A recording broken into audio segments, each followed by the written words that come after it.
Bonjour à tous, bienvenue à cet atelier à la pépinière d'entreprise Capacité.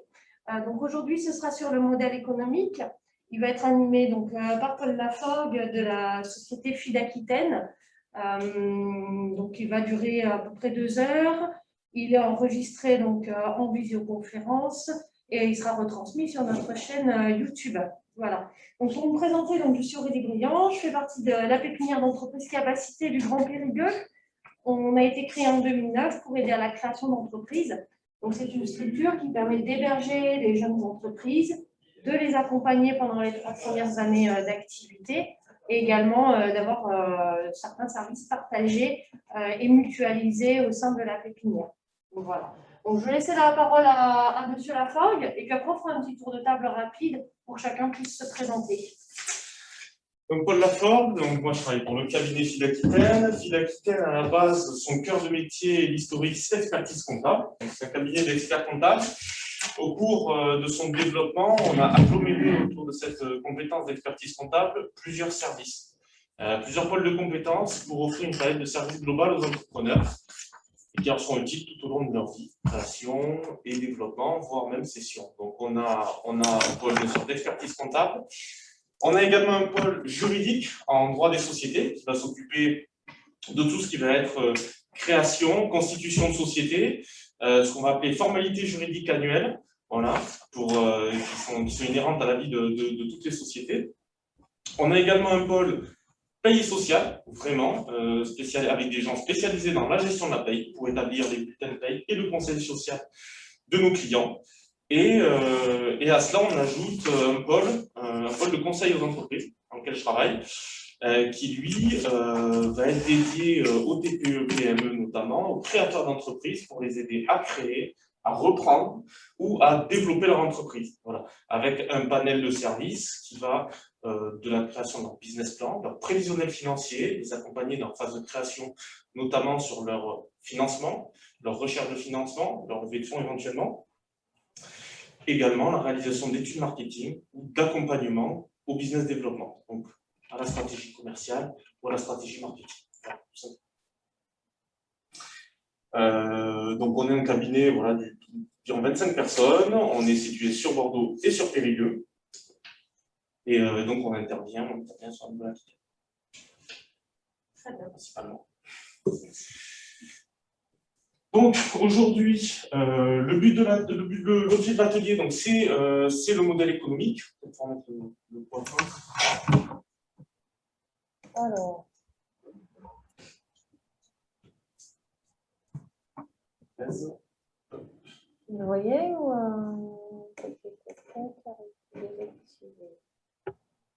on va vous mettre le PowerPoint pour que vous puissiez la voir. Ici, non? Dans l'affichage.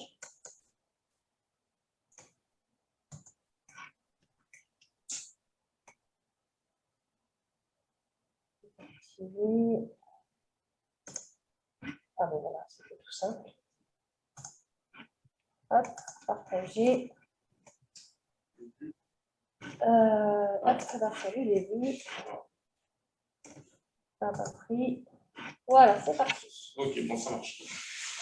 Donc du coup, aujourd'hui, l'objet de l'intervention, c'est construire et optimiser son modèle économique, notamment axé sur créateurs, TPE, PME, parce que principalement des TPE présentes.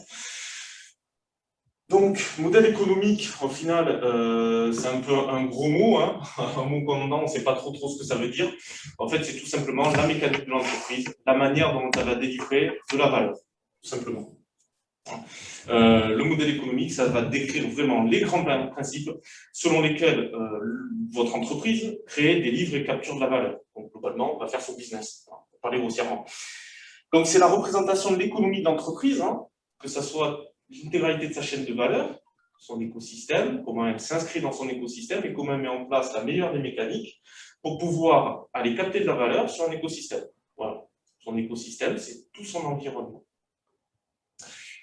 Donc, l'avantage de coucher son business model sur un document de référence, c'est souvent ça qu'on appelle en fait le modèle économique. Ça peut être comme un business plan, ça peut être tout simplement la définition de la mécanique globale de l'entreprise ou du document qui la décrit.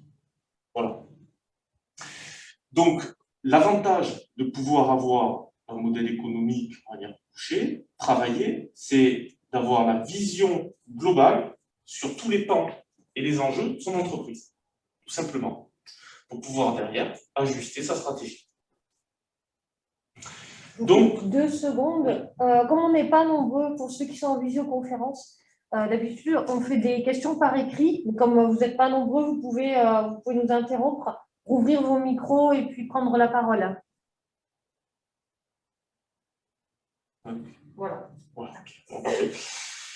Donc, l'intérêt d'avoir son modèle économique, c'est d'avoir une vision objective sur son entreprise. Voilà, un petit peu dénué de toute la prise de parti ou de tout l'ego que pourrait avoir un chef d'entreprise. Souvent, quand on est en TPE-PME, puisque là, la TPE-PME est égocentrée autour de son chef d'entreprise, hein, il est un petit peu omnipotent, et par là même, il peut louper des choses. On dit souvent, il a la tête dans le guidon. Donc, le but de revoir, voire d'optimiser, de prendre le temps de construire son modèle économique, c'est aussi de sortir la tête du guidon et d'avoir une vision un petit peu plus objective de son entreprise, de son business, de son environnement, tout simplement. Donc, le plus important aujourd'hui, à mon sens, c'est de décider le bon moment et créer un contexte favorable pour développer, pour construire son modèle économique. Donc, quels sont les moments de la vie de l'entreprise dans lesquels revoir son modèle économique est hyper important? On a forcément la phase de création. Ça coule de source. D'accord? Donc, ça permet de faire connaissance avec son environnement. Ça permet de sécuriser son projet. Ça permet de valider l'attractivité aussi de son projet. Le dimensionner, hein, les moyens à mettre en œuvre sont très importants, hein, la création d'entreprise, bien définir, bien dimensionner les moyens à mettre en œuvre et construire son offre et sa stratégie avant de se lancer. Voilà.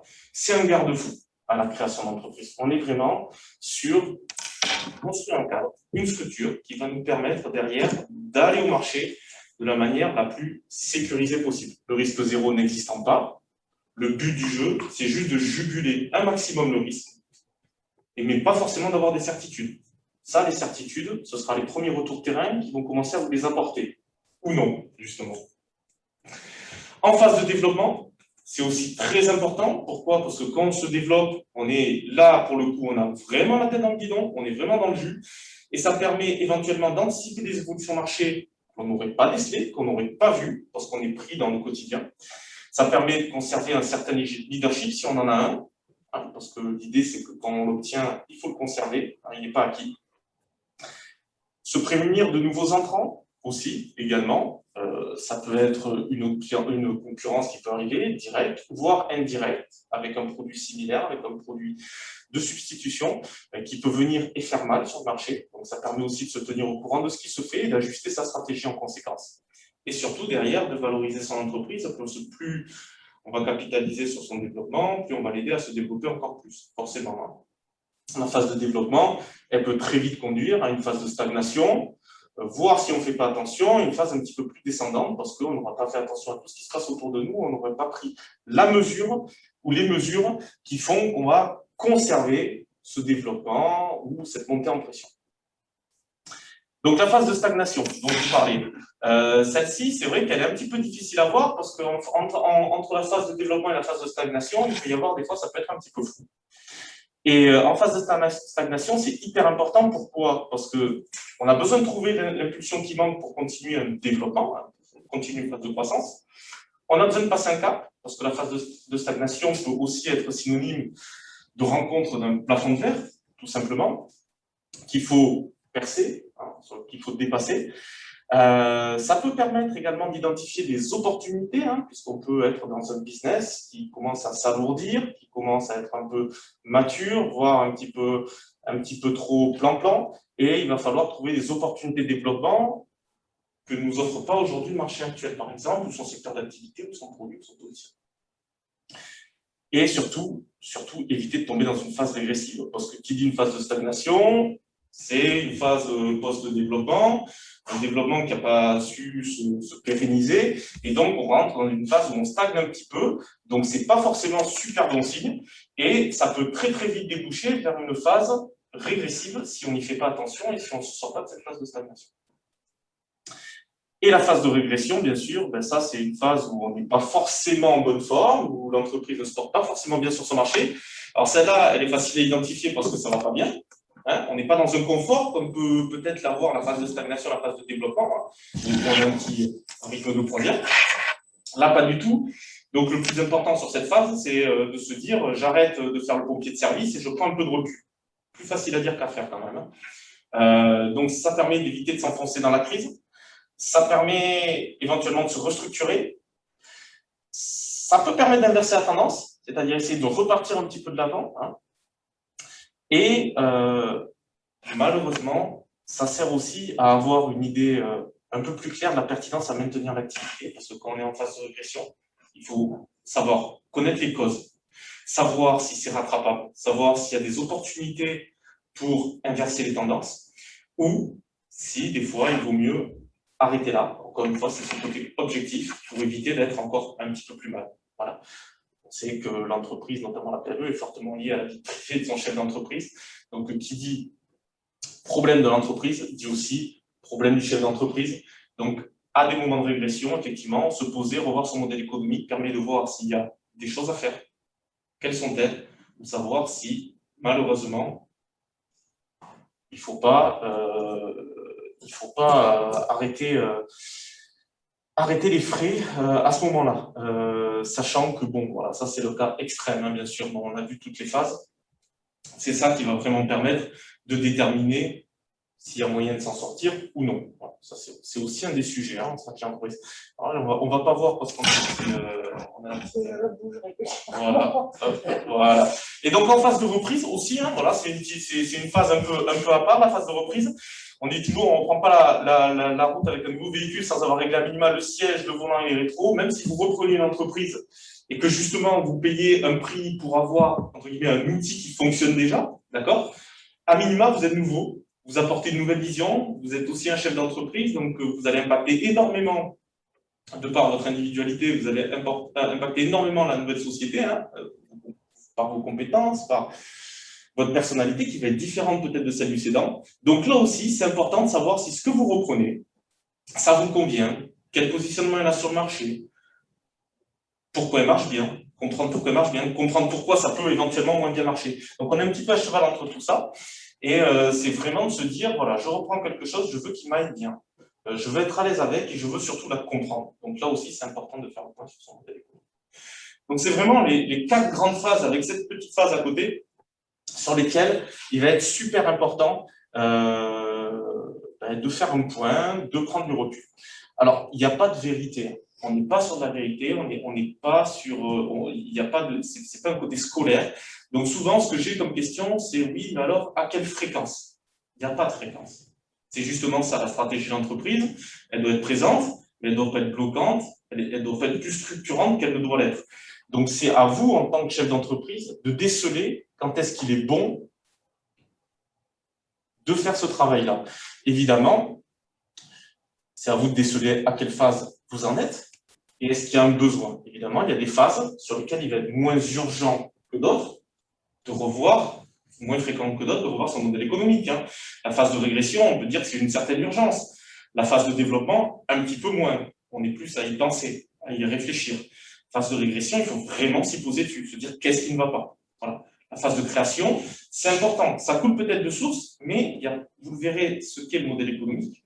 Il n'y a pas beaucoup de monde qui va envisager tous les pans du modèle économique à sa création. Souvent, on va se focuser sur quelque chose et on va partir bien en tête sur ça. Ça va être notre fer de lance, sans avoir pensé tout autour, sans avoir pensé ce qui peut se passer autour, les facteurs impactants, ou tout du moins d'autres pans de sa stratégie. Voilà. Pourquoi? Parce que c'est normal, il y a des choses qui vont venir plus naturellement à l'esprit que d'autres. Et l'idée, justement, c'est de balayer un petit peu ce qui se fait et les bonnes pratiques qui peuvent se faire en matière de construction, d'optimisation de son modèle économique. Voilà. Donc, je ne sais pas s'il y a des questions sur ces premières phases.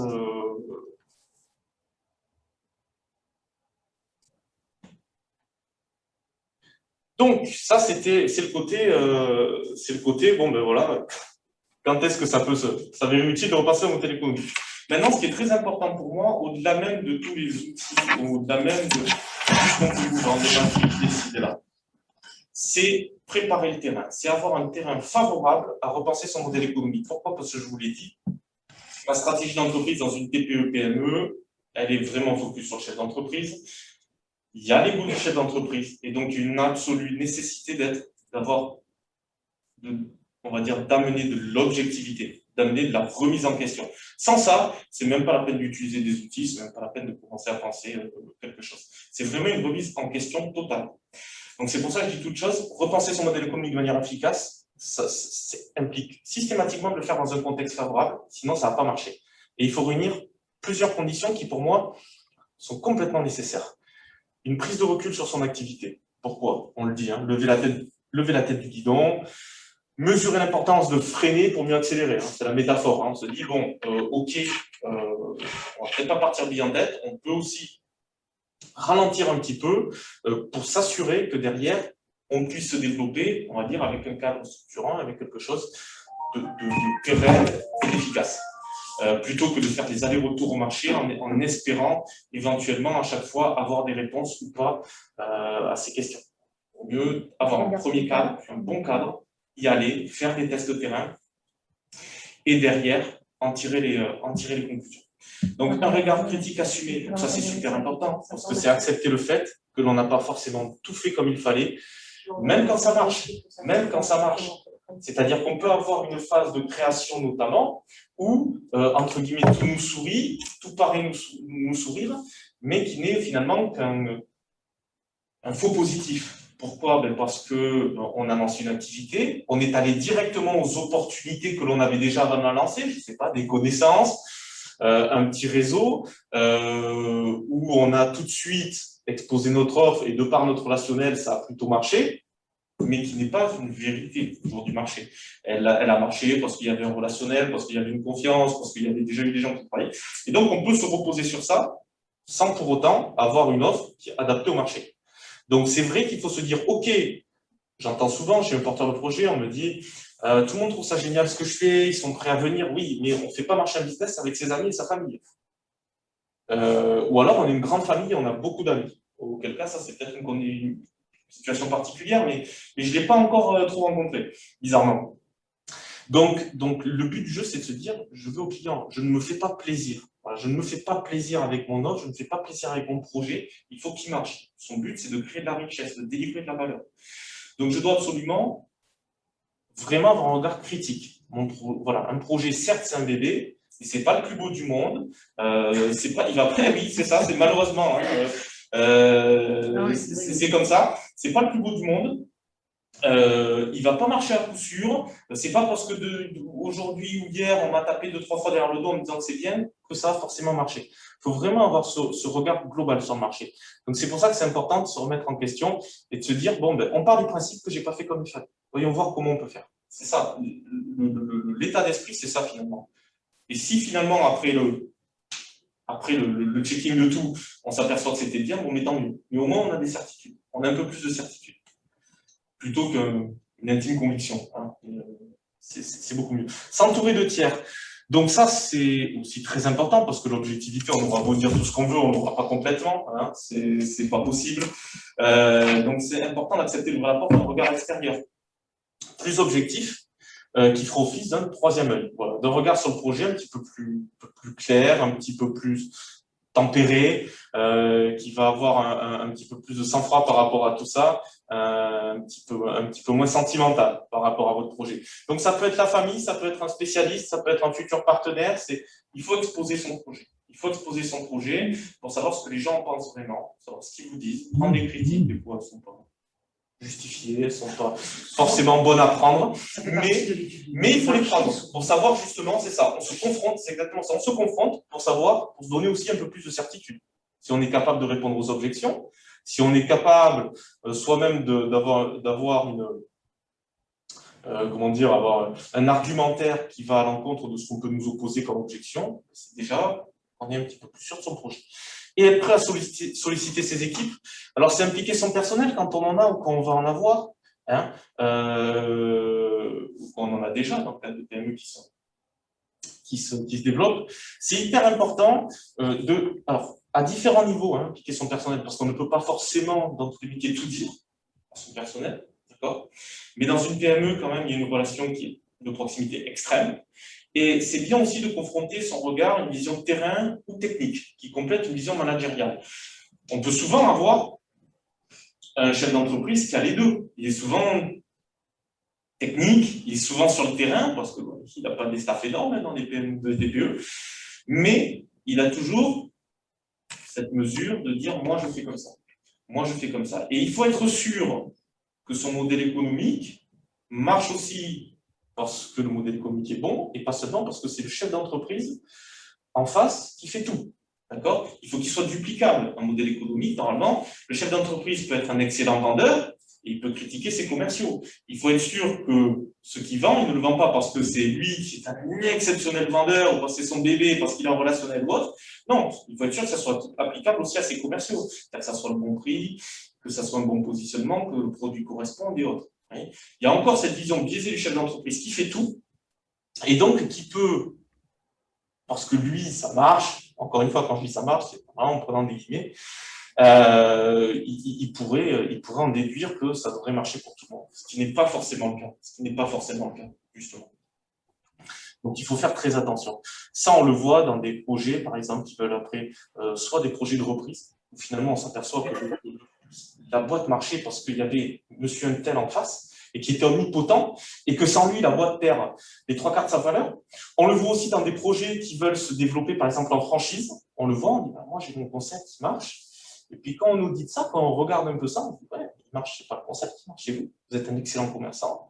Vous travaillez 70 heures par semaine. Vous le faites marcher. Mais demain, si on doit le dupliquer, il ne marchera pas. Il ne s'est pas dit qu'il marche comme ça. Parce qu'en face, vous ne retrouverez pas quelqu'un comme vous qui va soit se surimpliquer, soit qui a des qualités intrinsèques un peu plus exceptionnelles que la moyenne.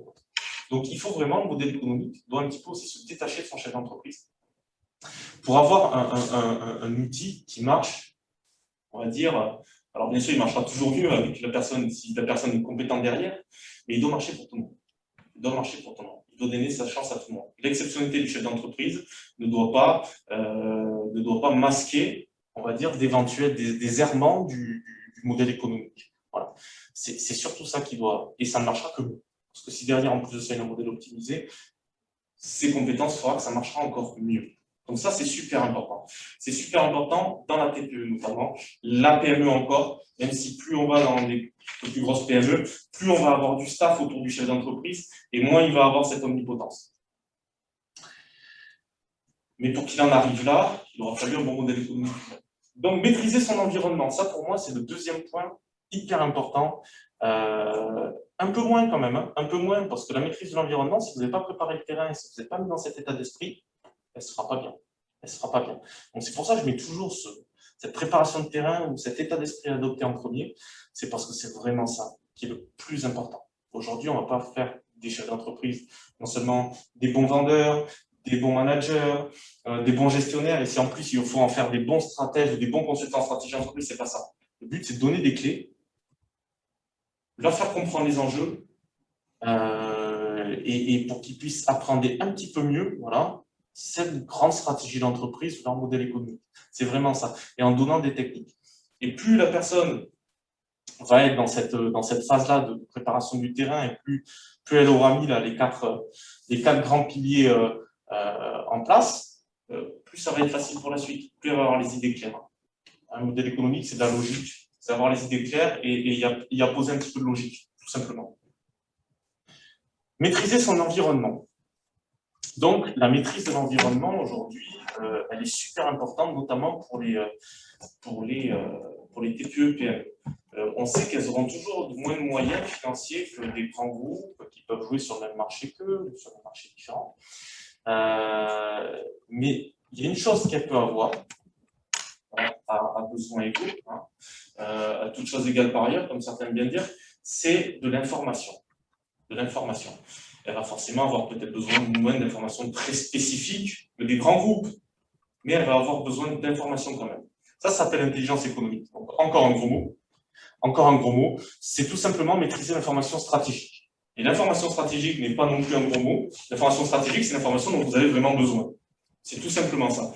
Aujourd'hui, une TPE, une PME qui veut faire, je ne sais pas, un benchmark, qui veut regarder un petit peu son marché, qui veut regarder un petit peu sa clientèle, comment elle consomme ou autre, elle va être, normalement, peu qu'elle maîtrise Internet, elle va être complètement, on va dire, sous des informations multiples et variées, parfois contradictoires. Elle va en avoir en abondance. Et le but du jeu, de cet exercice-là, quand on dit maîtrise l'environnement, c'est comprendre quelle information va être importante pour nous, de celle qu'il va falloir complètement évacuer. Pas s'attarder sur l'information qui serait de l'information parasitaire et qui ne va pas vous servir dans votre positionnement, tout simplement. Donc l'abondance d'informations, ça peut avoir deux effets nuisibles. Le sentiment d'être bien informé, je connais mon marché. Bon, voilà. Connaître le marché globalement, c'est pas connaître son marché. Déjà. L'incapacité à faire la différence entre de l'information de qualité et de l'information parasite, voire la désinformation. J'ai entendu parler que ça marche, mais dans quelles conditions, voilà. Dans quelle zone géographique, avec quelle clientèle. Voilà. Est-ce que ça marche vraiment ou est-ce que ça se développe? Aujourd'hui, il va falloir. On a pas mal de stats aujourd'hui, hein. L'INSEE fait pas mal de stats. Il y a pas mal de sources sérieuses pour avoir de la donnée. Il faut se méfier d'une donnée qui est une donnée statistique sourcée, des données aussi qui peuvent être des données d'actualité, où on va faire un petit peu on va dire, on va faire un petit peu de bruit autour de nouvelles pratiques, autour de nouveaux produits, autour de nouveaux segments ou autres. Il va falloir déceler si c'est vraiment quelque chose qui a son importance aujourd'hui, si c'est bien pour vous, si c'est un segment sur lequel se positionner ou si c'est simplement un effet de mode. Ou tout simplement le journaliste qui en a fait un petit peu trop. Donc tout ça, il est vraiment important de séparer le bon grain du vrai sur l'information. Donc, appréhender au mieux la démarche de révision de sa stratégie d'entreprise, c'est vraiment devoir acquérir une vision globale du contexte et de l'environnement dans lequel elle évolue. Et encore une fois, avec beaucoup d'objectivité. Et là encore sur ça, la TPE, PME, à mon sens, n'est pas désavantagée par rapport au grand groupe. Elle a accès à assez d'informations pour pouvoir prendre ses décisions. Le tout, c'est de savoir quoi chercher et où chercher. Sur notamment un point qui est important, c'est aujourd'hui, vous avez très peu de secteurs qui ne sont pas concurrentiels. La concurrence, elle est partout aujourd'hui. Elle est vraiment partout. Il faut se créer des éléments différenciants. Donc, posséder de l'information de qualité, c'est souvent un facteur déjà qui permet de créer du différenciant. C'est vraiment ça. Pourquoi? Parce qu'on va avoir la bonne information, on l'aura bien analysée et ça va nous permettre de mieux nous positionner. Comprendre comment va évoluer le marché, comprendre comment évolue le secteur, comprendre quelles sont les habitudes de consommation, comprendre ce qui peut arriver sur le marché en termes soit de technologie, de nouvelles pratiques et qui va pouvoir impacter sa propre activité. Tout ça, ça va permettre de s'adapter vite et d'être différenciant par rapport à une concurrence qui se reste un petit peu plus plan-plan. Ça a son importance. Et si l'information brute, comme je disais, c'est une ressource hyper abondante, l'information stratégique, c'est devenu une ressource rare. Pourquoi? Parce que cette information stratégique, elle se crée. Elle se crée à partir de l'information brute. Vous avez tout un tas d'informations et vous allez essayer de regrouper quelques informations pour créer votre propre information à vous. Créer votre propre information. J'ai vu qu'il se passait ça, et vu qu'il se passait ça aussi, ça veut dire que ça va avoir tel impact. Et ça, c'est important. Ça, c'est important. Plus que de devoir faire, entre guillemets, une simple revue de presse et se tenir au courant d'eux. Donc, il faut essayer de regarder les signaux faibles du marché. Voilà. Ça, c'est super, super important. On verra comment un petit peu structurer tout ça, justement. Les avantages de posséder des informations de qualité, voilà. C'est vraiment ça, information de qualité. Une capacité à réagir vite, prendre des décisions pertinentes et cohérentes. Forcément, plus vous allez prendre des décisions sur une information de qualité, plus elle risque d'être bonne, cette décision-là. Anticiper les évolutions et les tendances, toujours, voilà, pas se reposer sur ses acquis, toujours être ouvert sur ce qui se passe et ce qui va se passer, et si possible, prendre les segments intéressants quand ils se présentent à vous, se différencier. Déceler des opportunités business, notamment on l'a vu, en phase de stagnation, on est arrivé un petit peu au bout de ce qu'on savait faire, plafond de verre, qu'est-ce qu'il pourrait y avoir comme autre secteur, comme autre produit que je pourrais faire ou service que je pourrais lancer. Et ça, c'est super important. Et éviter, bien sûr, certains écueils. Se dire que aujourd'hui, vous avez des secteurs qui peuvent aussi arriver à s'essouffler. Et il faut aussi anticiper tout ça. Et si vous n'en êtes pas informé, si vous ne suivez pas tout ça, eh bien, clairement, vous verrez le mur une fois que vous serez à 5 mètres. Voilà. Et là, il n'y aura plus moyen de, ou tout du moins beaucoup moins. Oui, attendez, je coupe le son parce que je suis en même temps en train d'écouter Paul là, sur la visio qui fait à Périgueux. Donc, comment je coupe le son? Il n'y aura plus moyen de s'échapper. Donc, maîtriser. Alors, comment on maîtrise son environnement? Donc là, grossièrement, on va parler d'études de marché, hein, mais attention, l'étude de marché, c'est aussi beaucoup pour un environnement ce qu'on appelle externe, et il faut aussi être capable de maîtriser son environnement interne. C'est super important. Encore une fois, c'est une dualité. Une dualité entre l'interne et l'externe. Nos forces, nos faiblesses, les opportunités, les menaces. Les fameuses SWOT. Hein, mais elles viennent de là. Elles viennent de là. La SWOT n'est qu'un outil. C'est un tableau à remplir qui est souvent très mal rempli. Encore une fois, si on ne comprend pas ce qu'il y a derrière, c'est compliqué à remplir. Vous avez raison, ça ne se remplit pas comme ça. Il y a une logique. On confond souvent les faiblesses avec les menaces. Absolument. Et c'est pour ça que si on ne comprend pas sa teneur, c'est pas la peine. Je vais vous présenter quoi? Je vais vous faire un PowerPoint en vous présentant les SWOT, les modèles économiques, les matrices de porteurs et tout ça. Non. Ça, pour moi, à l'heure de la TPE-PME, c'est bullshit. Parce qu'on ne va pas apprendre on va pas essayer de transformer un chef d'entreprise non plus en consultant en stratégie d'entreprise. C'est pas possible. Donc, s'il ne comprend pas d'où ça vient, s'il ne comprend pas les enjeux, s'il n'envisage pas les enjeux, ben forcément, lui présenter une SWOT, ça ferait une belle jambe. Elle sera mal remplie, il n'aura pas la bonne information, et à l'arrivée, ça ne servira pas à grand-chose, et ça peut même desservir les projets. Donc, les analyses des forces et faiblesses qu'on va retrouver dans les SWOT, c'est quoi? C'est l'interne. C'est l'interne au projet. Souvent, on dit que cette partie analyse, cette partie forces et faiblesses, c'est l'interne, qui est interne au projet, à l'entreprise. Donc, le premier niveau d'information consiste à bien connaître son entreprise, sa mécanique et ses données internes. Les résultats commerciaux de chacun de ses services et ou produits pour déceler rapidement mon offre globale peut marcher et je peux m'apercevoir que j'ai des produits qui marchent très très bien, sur lesquels il faudrait peut-être que je m'appuie beaucoup plus, et des produits sur lesquels je passe du temps et qui ne marchent pas si bien que ça. Soit qui sont pas rentables, soit qui sont plus difficiles à vendre, soit qui ont un taux de transformation bien moindre que les autres. Et ça, il faut aussi le déceler, parce que si c'est sujet à perdre de temps, c'est peut-être sujet aussi à beaucoup de moyens dépensés aussi dessus. Et il faut très rapidement savoir sur quoi je me focus et sur quoi je mets un petit peu de côté pour me concentrer sur l'important. Le comportement de ses clients, c'est important. Connaître les paniers moyens. C'est tout bête à dire, mais il y a pas mal encore d'entrepreneurs qui ont du mal à déceler avoir une bonne idée, identifier le panier moyen de ses clients. La fréquence à laquelle ils viennent, leur localisation, voilà, tout ça c'est super important. Tout ça c'est super important pour encore une fois ajuster sa stratégie derrière.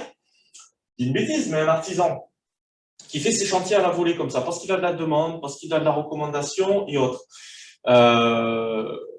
Il ne se pose pas trop, il répond comme ça un petit peu mécaniquement à la demande. S'il se pose 5 minutes sur sa zone de chalandise et qu'il pointe un petit peu la localisation de ses clients, il peut s'apercevoir de quoi? Et il peut s'apercevoir que malgré qu'il ait une bonne aura, une belle image sur sa zone de chalandise, son rayon d'action, eh bien, il fait des chantiers à droite à gauche. Alors, ça lui coûte plus d'indemnités en petits déplacements, ça va lui coûter du carburant, ça met plus de temps, ces gars tournent moins sur les chantiers, c'est un petit peu moins rentable. Et il peut s'apercevoir qu'il a ce qu'on va appeler un cœur de cible, c'est-à-dire une zone un petit peu privilégiée autour de lui, qui est sous-exploitée, alors qu'il va grappiller à droite à gauche. Donc, la stratégie, là, c'est de se dire, bon, ça va bien, je fais des chantiers, donc justement, comment je pourrais en sorte de capter un petit peu plus autour de moi, pour travailler beaucoup plus dans mon rayon d'action, et de devenir mécaniquement un peu plus rentable, un peu plus intéressant. Je grossis le trait, je grossis le trait. Mais c'est ça, c'est de se dire à un moment donné, ben, finalement, ils sont où mes clients? Et ça, c'est très peu fait aussi, mine de rien. C'est très peu fait de se dire, ben, où sont mes clients, vraiment? Alors, quand j'ai des métiers qui impliquent le fait de, voilà, d'avoir du déplacement, des métiers de chantier, voilà, des métiers dont on va dire, la dimension géographique importe beaucoup. Pareil pour un magasin qui pourrait s'apercevoir que finalement, son cœur de cible, encore une fois, comporte finalement pas tant que ça de sa clientèle habituelle. Il faut qu'il se pose des questions. Pourquoi? Comment je communique? Qu'est-ce qui fait que cette zone près de chez moi est sous-exploitée? Ça peut être ça. Les ratios de gestion. Alors là, l'idée, c'est pas encore une fois de transformer les gens en comptables, mais c'est d'avoir un minimum de connaissances, identifier un minimum des ratios importants pour seuil de rentabilité, être bien conscient de son plan de charge, l'évolution de sa marge, l'analyse de son coût de revient, Voilà, savoir combien je me vends réellement. Hein. Est-ce qu'à ce prix-là, quand je me vends à ce prix-là, notamment pour beaucoup de métiers de conseil, est-ce que je suis réellement rentable? Voilà. Ça, c'est très important. C'est très important parce qu'encore une fois, ça va définir si oui ou non votre modèle économique marche et est-ce qu'il est optimisé et optimisable. Les capacités financières, la visibilité sur la trésorerie, hein, c'est le nerf de la guerre, hein, mais avoir une bonne visibilité sur la trésorerie, c'est être conscient déjà de la santé de l'entreprise. Hein. Le premier indicateur de santé, c'est quand même la trésorerie, hein, à mon sens. Encore une fois, tout ce que je vous dis, c'est que ma vision des choses, hein, c'est pas la vérité absolue. Mais en tout cas, ça permet d'être conscient de la santé de son entreprise et de ses moyens. Donc, ce qui dit quelqu'un qui réfléchit à sa stratégie d'entreprise, dit quelqu'un qui va peut-être, très certainement, mettre des actions en place, des actions qui vont coûter. Donc, il faut aussi être conscient de sa capacité à mettre ces actions en place. Est-ce que je peux les autofinancer? Est-ce que ça vaut le coup que j'ai devant la banque? Est-ce que ça vaut le coup que je les fasse? Voilà. Les ressources et compétences disponibles, donc c'est très important qu'on commence à avoir quelques salariés, ou peut-être des gens avec qui on travaille beaucoup, très souvent, des sous-traitants, on peut parler d'équipes des fois, des auto-entrepreneurs qui se mettent ensemble, ou des petites entreprises qui se mettent ensemble. C'est hyper important de comprendre ce qu'ils savent faire et ce qu'ils ont envie de faire, et là où ils sont bons, bien évidemment. Hein. Pourquoi? Parce qu'il vaut mieux éviter de sous-exploiter une ressource qui pourrait justement aider, et là encore, lâcher peut-être un petit peu de lest, déléguer un petit peu plus sur certaines parties, en se rendant compte que quelqu'un est peut-être un petit peu meilleur que nous pour faire quelque chose. Ça aussi, assez difficile. Parce que forcément, plus on est dans des petites boîtes, plus les gens ont tendance à être polyvalents, à toucher un petit peu à tout, forcément.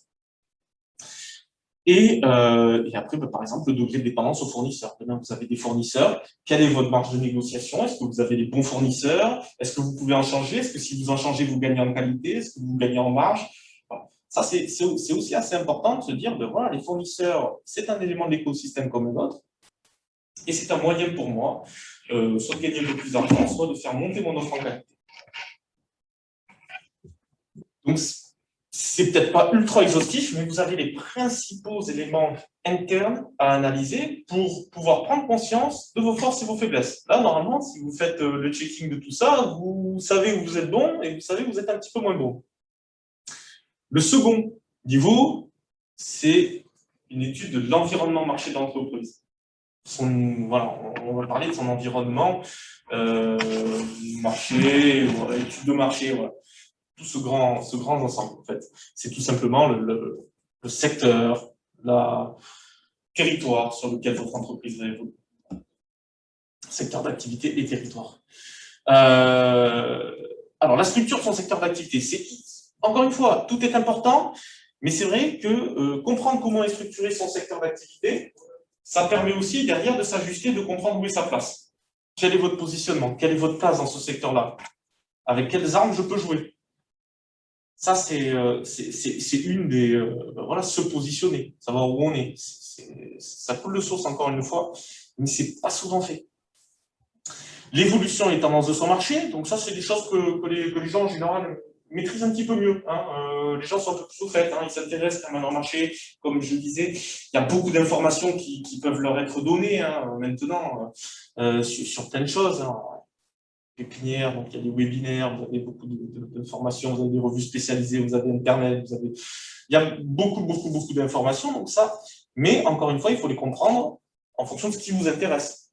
Hein. Savoir demain ce que fait un grand groupe, ça peut peut-être vous donner des indices ou autre, mais il faut surtout comprendre où vous êtes et l'impact, ou tout du moins l'impact des enjeux sur les PME, hein, sur les PME ou sur les TPE. Il faut que vous alliez chercher de l'information qui est applicable à votre business.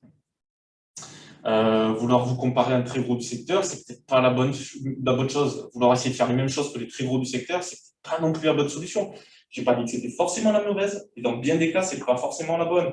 Vous n'avez pas les mêmes enjeux d'organisation, vous n'avez pas les mêmes moyens, vous n'avez pas la même légitimité sur le marché, vous n'avez pas le même pool de clientèle. Donc, voilà, encore une fois, il faut toujours prendre des informations avec des pincettes et les comparer à son projet. Sa zone de chalandise et son potentiel, donc on a vu où étaient ses clients, donc ça c'est sa zone de chalandise réelle hein, dans l'interne.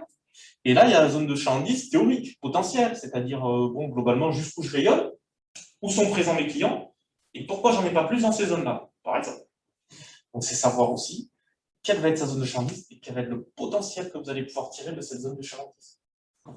Donc, vous allez voir, en regardant aussi les différents acteurs du secteur, les fournisseurs, les institutionnels, les gens qui pèsent ou qui ont un vrai impact sur votre secteur, des gens desquels vous pouvez vous rapprocher, vous pouvez tirer de l'information de qualité.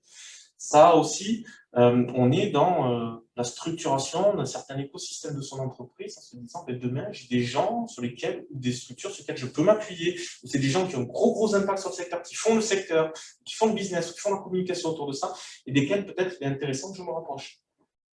La concurrence aussi, pour comprendre aussi sur votre zone à qui vous allez être confronté, qui fait quoi, comment vous pouvez faire mieux, comment vous pouvez faire différemment. Les modes de consommation. C'est quand même assez important, savoir combien vos clients dépensent dans des commerces ou dans des activités similaires, hein, savoir ce qu'ils dépensent, comment ils le dépensent, quels sont leurs besoins, quels vont être demain les grands enjeux qui vont se présenter à vous pour capter cette clientèle-là. Ça, c'est aussi un des éléments majeurs de votre stratégie, c'est de vous mettre à la place du client et d'essayer de le comprendre. D'accord? Essayez de comprendre. Le client étant le client n'étant pas vos amis. Et je dis toujours, on dit oui, mais ça marche. Moi, je dis toujours, si vous voulez vous développer, si vous faites appel à quelqu'un pour vous aider à vous développer, c'est pas pour cocher les convaincus. Hein, d'accord? Les clients qui rentrent déjà dans votre boutique, ils y rentrent. C'est pas la peine de les regarder à eux trop non plus et de dire, oui, ça marche, il vient. Non. Ce que vous voulez, c'est capter tous ceux qui passent devant sans jamais rentrer. C'est là où c'est important de se remettre en question. Donc, c'est là aussi où se mettre à la place du client, ça vous permet aussi d'envisager les choses sur un angle un petit peu plus nouveau. C'est-à-dire, moi, si je consommais, est-ce que ça serait acceptable?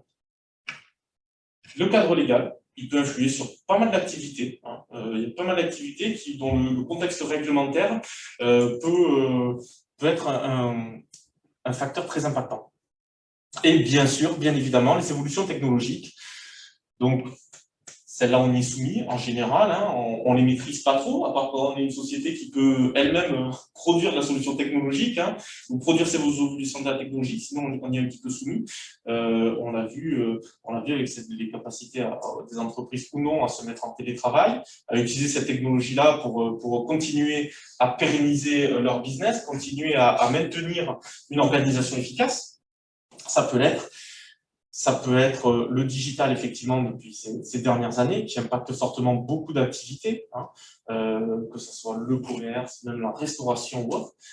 Tout ça sont des éléments qui peuvent constituer soit des menaces pour vous, un contexte réglementaire changeant, il peut être favorable, le contexte réglementaire, mais il peut être aussi changeant, changeant de manière un petit peu plus négative, et les menaces. Donc voilà, donc opportunité, menace, il va y avoir des choses qu'il va falloir aller peut-être chercher et qui vont aussi se présenter à vous, sur lesquelles il faudra se positionner, et d'autres choses qui vont aussi se présenter à vous et qui vont être plus de l'ordre de la menace et qu'il faudra juguler, hein, juguler. Je pars du principe que les forces doivent toujours être assez fortes pour contrer, atténuer, juguler les menaces. Et je pars du principe que les faiblesses, c'est une croix, hein, parce que souvent on fait force, faiblesse, opportunité, menace. Et je pars du principe que les faiblesses, eh bien, elles doivent pouvoir être elles aussi jugulées, elles doivent être aussi pouvoir contenues par les opportunités du marché. J'ai des faiblesses, est-ce que j'ai des opportunités du marché qui ne me permettraient pas justement de tempérer un peu ou effacer ces faiblesses-là? Et j'ai des forces, et il faut que je m'assure qu'elles soient assez fortes pour contrer les menaces qui peuvent se présenter à moi. Voilà. Moi, j'aime bien le voir plus comme ça plutôt que dans une opposition force-faiblesse et opportunité-menace. Il y a plus de levier, en fait. Il y a plus de levier. Hein. J'ai du mal à croire qu'on fera d'une réelle faiblesse un jour une force. On peut l'atténuer, on peut essayer de l'amener à un point neutre, mais on va perdre beaucoup de temps. Il vaut mieux appuyer sur ses forces, essayer de juguler un petit peu ses faiblesses, et vraiment appuyer sur ses forces plutôt qu'essayer de s'évertuer à transformer une faiblesse en force. On peut le voir ça, hein, dans les films, c'est bien. On peut voir ça.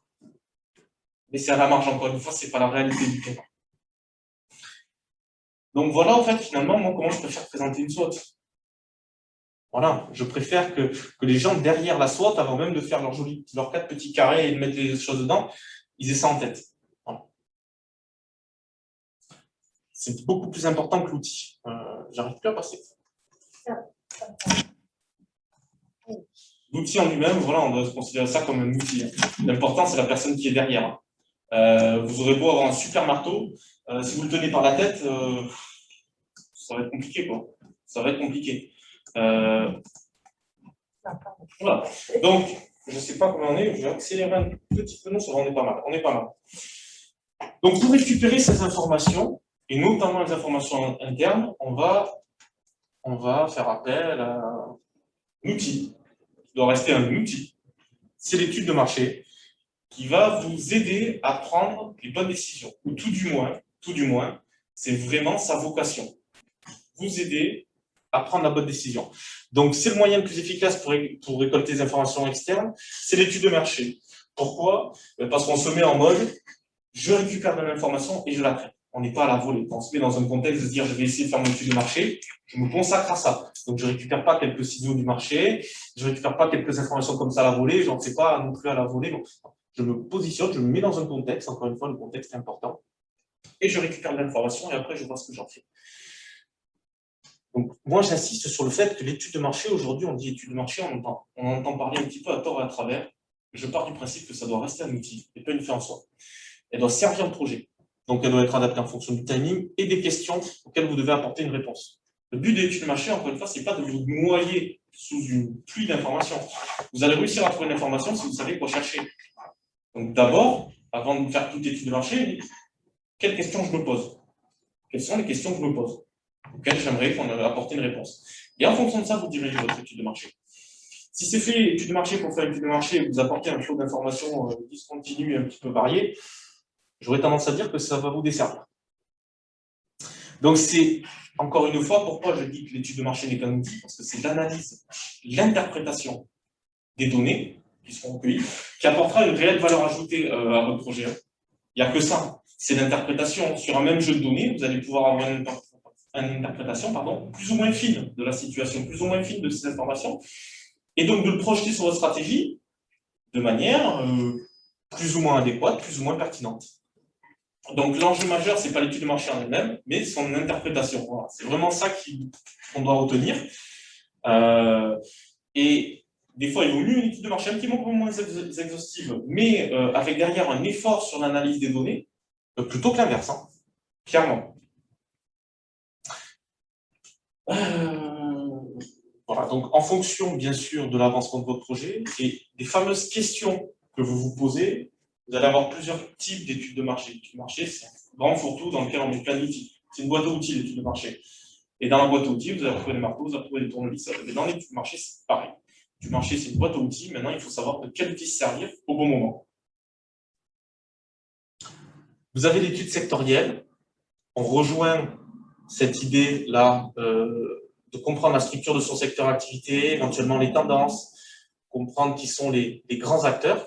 Ça, on le fait dans l'étude sectorielle. Hein. Quand on lance une activité, notamment, ou un produit, qu'on attaque un nouveau marché, qu'on diversifie son activité, l'idée, c'est de mieux connaître la santé, notamment. Alors, son secteur d'activité, sa structure, mais aussi sa santé, comment il se porte. Donc, étudier son futur secteur d'activité avant de se lancer, cela peut paraître évident, mais c'est jamais anodin. Pourquoi je dis ça?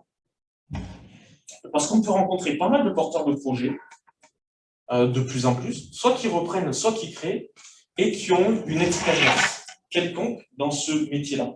C'était des gens qui travaillaient déjà dans ce secteur d'activité, alors qu'ils étaient soit commerciaux, soit ingénieurs, dans une grande boîte peut-être, et qui créent après leur structure pour faire quand même plus ou moins la même chose, d'accord?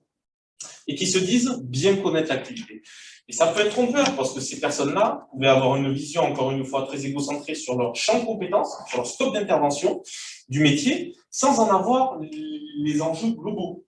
Et quand on crée son entreprise, on change 2 fois de métier. Des fois, on change de métier, on change vraiment de métier, mais aussi on devient chef d'entreprise, qui est un métier à part entière. Et donc là, on doit penser global. On ne doit plus penser comme un salarié qui avait son champ de compétences, son champ d'intervention à traiter. On doit traiter de manière plus globale. Donc on doit faire cet effort-là et on doit se dire, peut-être que je ne connais pas si bien mon secteur que ça. Hein. J'étais peut-être directeur commercial, mais je connaissais peut-être un petit peu moins mon secteur que mon directeur marketing, ou inversement. Voilà. Donc ça, c'est important. encore une fois, je dis beaucoup, tout est important, hein, du moment où vous l'avez compris, je vais le dire beaucoup de fois, c'est important, de faire un, j'ai pas dit que ça devait prendre des jours, mais un petit récap de tout ça, d'avoir les idées claires là-dessus. Donc, c'est pas, encore une fois, je mesure mon propos. C'est pas indispensable de connaître les moindres subtilités d'un secteur d'activité. On est sur un TPE, PME, ou les créateurs, ou les repreneurs, on doit être ultra opérationnel aujourd'hui. Donc, pour être efficace, il suffit d'étudier des éléments, un peu des éléments, on va dire, forts enjeux, des éléments principaux. Donc, la performance du secteur et de ces fameux sous-segments, segments du secteur d'activité, le grand chiffre d'affaires réalisé et les perspectives, juste pour avoir cette idée-là, de savoir comment ça se porte, hein, comment ça se portait les 2-3 années avant moi, comment ça se porte et comment éventuellement les gens pensent que ça va se porter dans les années à venir. Analyser la structure du marché, l'import, l'export, comment est ventilé le marché, quelles sont les marges réalisées globalement sur les produits, quelles sont les interdépendances qui peuvent se créer, dire moi je vais peut-être être soumis à des choses que je n'avais pas imaginées et qui vont bloquer peut-être un pan ou pas de mon modèle économique. Identifier les grands acteurs du secteur, donc là encore, très important, pouvoir public, les concurrents, les organismes réglementaires, ça permet de se dire au lancement vers qui je me rapproche. Peut-être que mon business, si je le fais tout seul comme ça, bien en tête, je vais peut-être pas être super efficace. Peut-être qu'il faut que je passe par des relais de croissance derrière, par des gens qui vont être des vrais relais, des prescripteurs ou des facilitateurs dans mon business. Les tendances de consommation, on l'a dit, on le redit, et les facteurs impactant positivement ou négativement le marché. Encore une fois, on les a vus. Donc ça, c'est vraiment le grand... Ça, c'est la vision la plus macroéconomique que vous pouvez avoir. C'est une vision globale de votre secteur. Comment il se porte, où je suis et où je mets les pieds. Ça vous permet d'obtenir une photographie, ni plus ni moins, de votre secteur et cerner rapidement la structure et les enjeux. Là, ça va être quelque chose d'extrême. Ça dépend. Si vous êtes une plus grosse société, si vous avez plus forts enjeux, évidemment, il faudra peut-être creuser un petit peu plus. Mais déjà, comprendre où on met les pieds, c'est déjà pas mal. C'est déjà pas mal. Ça permet aussi derrière de faire ce travail d'objectivité, parce qu'on va avoir peut-être des nouvelles infos, on va découvrir des choses. Et ça contribue au fait de se dire, ah ben oui, effectivement, je ne savais peut-être pas tout, donc ça vaut le coup que je m'attarde sur certains éléments. Le benchmark concurrentiel. Alors, le benchmark concurrentiel, encore un mot, mais en fait, en gros, c'est juste l'étude de votre concurrence, hein, et encore une fois, là aussi, il faut savoir plus ou moins creuser et vers où creuser. L'idée étant d'avoir une vision assez exhaustif quand même de ce que vos concurrents directs ou indirects font, de ce qu'ils proposent, s'ils marchent, s'ils ne marchent pas. Attention aussi aux faux semblants. C'est pas parce que quelqu'un a du monde dans sa boutique que vous voyez qu'il y a du monde dans sa boutique qui est forcément rentable, qui s'en sort forcément très bien. Il faut creuser un petit peu plus peut-être, essayer de comprendre son offre et comprendre peut-être pourquoi il marche si bien ou comprendre pourquoi finalement, attention, je vais peut-être pas faire tout à fait comme lui parce que c'est peut-être pas pérenne. Donc, depuis combien de temps il est créé, qu'est-ce qu'il propose, quelle est sa gamme de prix, essayer de récupérer des petites informations comme ça que vous pouvez récupérer, soit via son site, soit via ses communications sur les réseaux sociaux, soit via ce qu'en dit sa clientèle, les avis, essayer de récupérer un maximum d'informations que vous pouvez avoir sur vos concurrents directs ou indirects, hein, c'est-à-dire des gens qui vont se positionner avec un produit de substitution à vous, ou un service de substitution. Donc, au même titre que pour l'étude du secteur d'activité, l'idéal, c'est de faire un focus sur la concurrence, l'objectif étant d'aller au-delà de, ce que je disais, au-delà de ce qu'on peut cerner a priori de ses concurrents. Parce que là encore, il ne faudrait pas qu'on voit les concurrents comme une image d'épinal, on ne sait pas ce qui peut se passer en interne, donc il faut vraiment regarder un petit peu ce qu'il vend, combien il vend, ce qui se passe réellement, depuis combien de temps il marche, est-ce qu'il marche bien, est-ce qu'il est créé depuis longtemps, si quelqu'un a du mal est un peu dans ce moule et qu'il est créé déjà depuis 4-5 ans, c'est qu'il y a un souci. Donc, aujourd'hui, vous devez avoir une appréhension un tout petit peu plus fine des apparences. Voilà. C'est comprendre pourquoi il se vend tel prix. Voilà. Imaginez-vous, vous faites votre benchmark concurrent, vous avez mis votre prix en place et vous apercevez que le concurrent vend sensiblement moins cher que vous.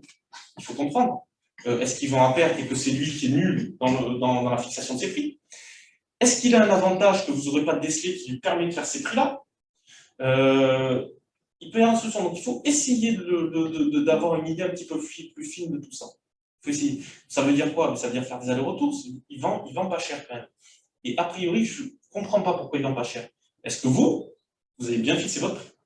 Ça vous permet aussi d'avoir cette idée-là, et c'est la remise en question de votre propre prix. Hein, on est toujours dans la phase 1. Hein, c'est une remise en question complète, hein, jusqu'à la fin de dire, ben voilà, je pars sur cette stratégie-là, c'est tout le temps une remise en question en fonction des informations que l'on récolte. Hein. À chaque fois, ça vient confronter et challenger votre projet. Donc, identifier différents types de concurrents, c'est hyper important. Hein. Tous les concurrents ne sont pas une concurrence directe, mais tous les concurrents ne sont pas évacués non plus. Hein. Quelqu'un qui fait un produit substitution, il ne vend peut-être pas du tout la même chose que vous, mais il va manger sur le même gâteau que vous, c'est-à-dire le même panier moyen. Hein. C'est important. Ce n'est pas anodin, ce que je disais à des gens qui veulent mettre en place des complexes de laser game ou de foot en salle. Ce que je leur dis, c'est attention. Le bowling, c'est pas la même offre, mais c'est un concurrent. C'est un vrai concurrent parce que les personnes, quand elles vont aller sur la zone d'activité, une fois qu'elles auront fini de manger, vont se poser la question où on va s'amuser. Hein, où on va s'amuser. On a le choix, on a le bowling, Donc, ça ne veut pas dire que derrière, les concurrents les plus sévères pour vous sont les concurrents qui sont les plus semblables. Il faut faire attention. Il faut vraiment faire attention à ça. Déceler qui est performant de qui l'est un peu moins. Hein, des fois, il vaut mieux s'attarder sur une concurrence peut-être indirecte, mais qui est très efficace plutôt qu'une concurrence entre guillemets directe qui soit complètement larguée. Hein, que vous pouvez très clairement délaisser. Analyser leur modèle économique. Hein, donc qu'est-ce que le modèle économique? C'est l'offre, le circuit de distribution, leur communication, leur stratégie commerciale, à qui ils communiquent, quels sont leurs clients. On voit de plus en plus de choses. On a la chance d'avoir des gens qui ont des sites internet et qui communiquent beaucoup. Et à travers cette communication, on peut essayer de comprendre comment ils se positionnent. On peut essayer de comprendre s'il y a une logique, on peut essayer de comprendre derrière les gens qui veulent attirer et l'image qu'ils veulent se donner. Donc en gros, leur positionnement. Une image plutôt accessible, plutôt moyenne gamme, ouais. Plutôt qualitative. Voilà. Et estimer cette intensité concurrentielle, c'est-à-dire au départ se dire attention, est-ce que j'ai affaire à une concurrence qui va être dure, très dure, ou qui va être finalement négligeable, sur lequel je vais peut-être souffler un petit peu plus et tenter des choses. Tenter des choses. D'autres, vous allez devoir dire, je ne peux pas me lancer sur ce secteur-là sans avoir de vrais éléments différenciants. Parce qu'en face, j'ai une concurrence qui est déjà exacerbée. Et cette intensité concurrentielle, il faut la jauger. Hein. Encore une fois, c'est de la perception, de l'interprétation. Et il faut la jauger pour se dire très clairement, OK, je fais un très bon produit, je fais un très bon service, mais je vais partir quand même du principe que c'est pas mal aussi en face. Donc pourquoi le client irait vers moi? Qu'est-ce que je peux faire de plus? Qu'est-ce que je peux avoir de plus dans ma communication pour me démarquer? Voilà. Donc, l'étude de la concurrence, ça permet globalement de s'assurer aussi que son offre soit globalement en adéquation avec le marché. Hein. C'est aussi ça. Hein. Dire, des concurrents qui font la même chose, c'est pas forcément aussi mauvais signe sur certains points. Ça veut dire aussi que globalement, vous n'avez pas tapé à côté. C'est pas mal. Vous pouvez aussi aller étudier les concurrents sur d'autres territoires pour vous rassurer quant aux grands éléments de votre projet et vous dire, je peux peut-être aussi faire comme eux. De toute manière, on n'est pas sur les mêmes clientèles. Donc, ça, c'est vous qui voyez en fonction de votre offre de produits, de services, et c'est vous qui ajustez ça. Hein. C'est encore une fois, c'est pour ça qu'on donne des clés. Il y a des professionnels qui font ça, mais si le chef d'entreprise doit le faire, il doit avoir les clés, non pas pour faire quelque chose de parfait, hein, comme je dis, le zéro risque n'existera pas de toute manière, l'étude du marché, c'est pour en diminuer les risques. Voilà. Hein, le risque zéro, le but du jeu, c'est de prendre le moins possible de risques, encore une fois. Donc, les études géomarketing. Allez, encore un mot un peu bizarre. Donc là, c'est vraiment pour les gens qui vont être dans le commerce, la restauration ou notamment le lancement d'une activité de service B2C sur une zone donnée. Ça permet de valider le potentiel de sa future implantation ou de son implantation. Eh bien, on étudie, la méthodologie, ça va être d'étudier un petit peu ce qu'on a vu en haut, mais de manière très géographique. Secteur, quoi, vraiment. Ouais, son secteur géographique. Et il faut se dire, dans mon entreprise, mon but du jeu, c'est d'avoir un cœur de cible, donc une zone qui est proche de son implantation, donc qui va être plus facilement plus facile, sur laquelle il va être plus facile de commercialiser son offre, d'aller prester, d'aller vendre son produit. Et vous allez avoir une zone encore un petit peu plus élargie autour où vous allez retrouver, alors, un petit peu moins de clients, mais des clients de manière un petit peu plus éparpillée. Votre cœur de cible devant regrouper la majorité de votre clientèle. Et ça, vous allez étudier. Et vous allez vous dire, bon, aujourd'hui, si je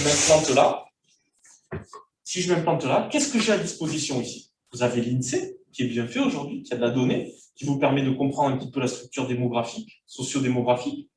Est-ce que j'ai des cadres supérieurs sur un page? Je vends un produit, une prestation plutôt haut de gamme, hein, plutôt haut de gamme. Donc, j'ai besoin d'une densité de population avec un certain revenu dans ma zone de chalandise et dans mon cœur de cible notamment. Je vais en avoir besoin, sinon mon produit va avoir d'énormes difficultés au démarrage et je ne vais peut-être pas trouver mon marché.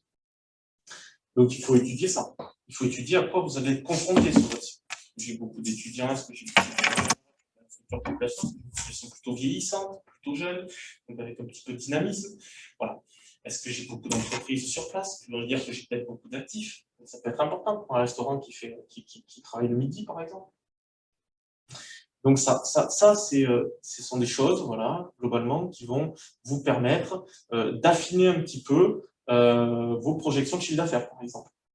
Voilà. Vous avez dit, ben moi, j'imaginais faire ce chiffre d'affaires-là. Est-ce que ma zone m'en donne la possibilité? L'étude d'implantation, qui va être un petit peu la même chose, c'est choisir une implantation pertinente pour votre activité. Et là, on n'est plus trop dans le « j'ai ma zone et je veux savoir ce que je peux en faire, je veux savoir quel est le potentiel ». C'est que j'ai globalement une idée de là où je veux m'implanter et j'aimerais savoir où est-ce qu'il serait, selon mes enjeux, selon mes données projets, le plus pertinent m'implanter. Voilà. Vous avez un apport personnel, vous avez un certain apport personnel par exemple, vous avez un certain levier bancaire qui ne pourra pas dépenser tel ou tel montant, donc vous savez peut-être que le coût des locaux va être un élément déterminant dans votre choix d'implantation. Mais en contrepartie de ça, il vous faut quand même une implantation qui ait un petit potentiel marché, hein, sinon ça ne sert à rien. Donc tout ça, ça va vous permettre hiérarchiser les indicateurs par degré d'importance, c'est ça. Se dire qu'est-ce qui est aujourd'hui plus important pour moi? La présence d'une population cible, ou un coût des locaux, ou une accessibilité, ou la présence de concurrents. Un magasin de vêtements, isolé dans une rue, j'y crois moyen en ville. J'y crois très moyen. Aujourd'hui, la concurrence, quand on veut implanter un magasin de vêtements, par exemple, ça c'est un commerce de meute, c'est un facteur positif. Il vaut mieux aller dans la rue Sainte-Catherine qu'au fin fond d'une rue de Bordeaux.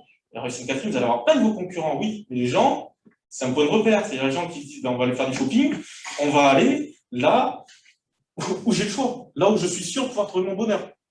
Donc, par exemple, la concurrence sera un facteur important pour vous. Il faut que j'ai une offre complémentaire à moi autour.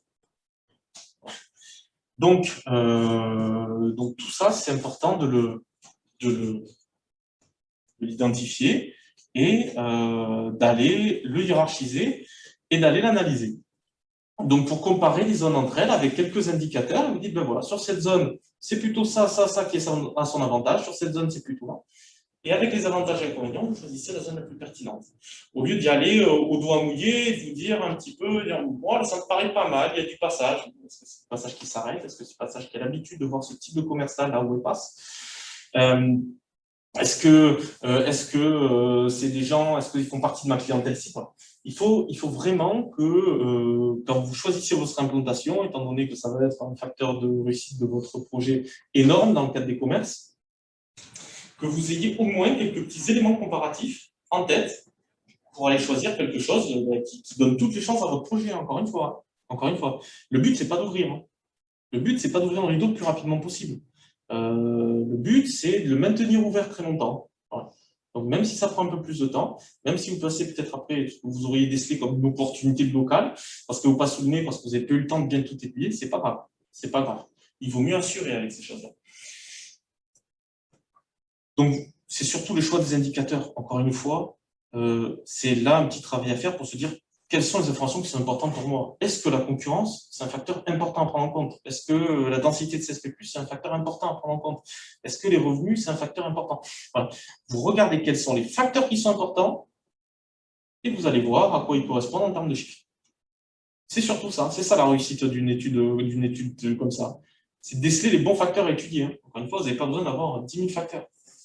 C'est vous donner de l'aide à la décision. Voilà.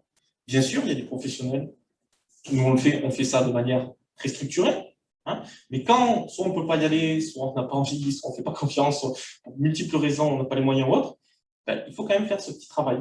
Même s'il est allégé par rapport à ce que pourrait faire un professionnel, si vous faites au moins bien une petite partie de ce travail, vous aurez déjà beaucoup plus de clés en main pour pouvoir juger de la pérennité d'une implantation ou d'une autre.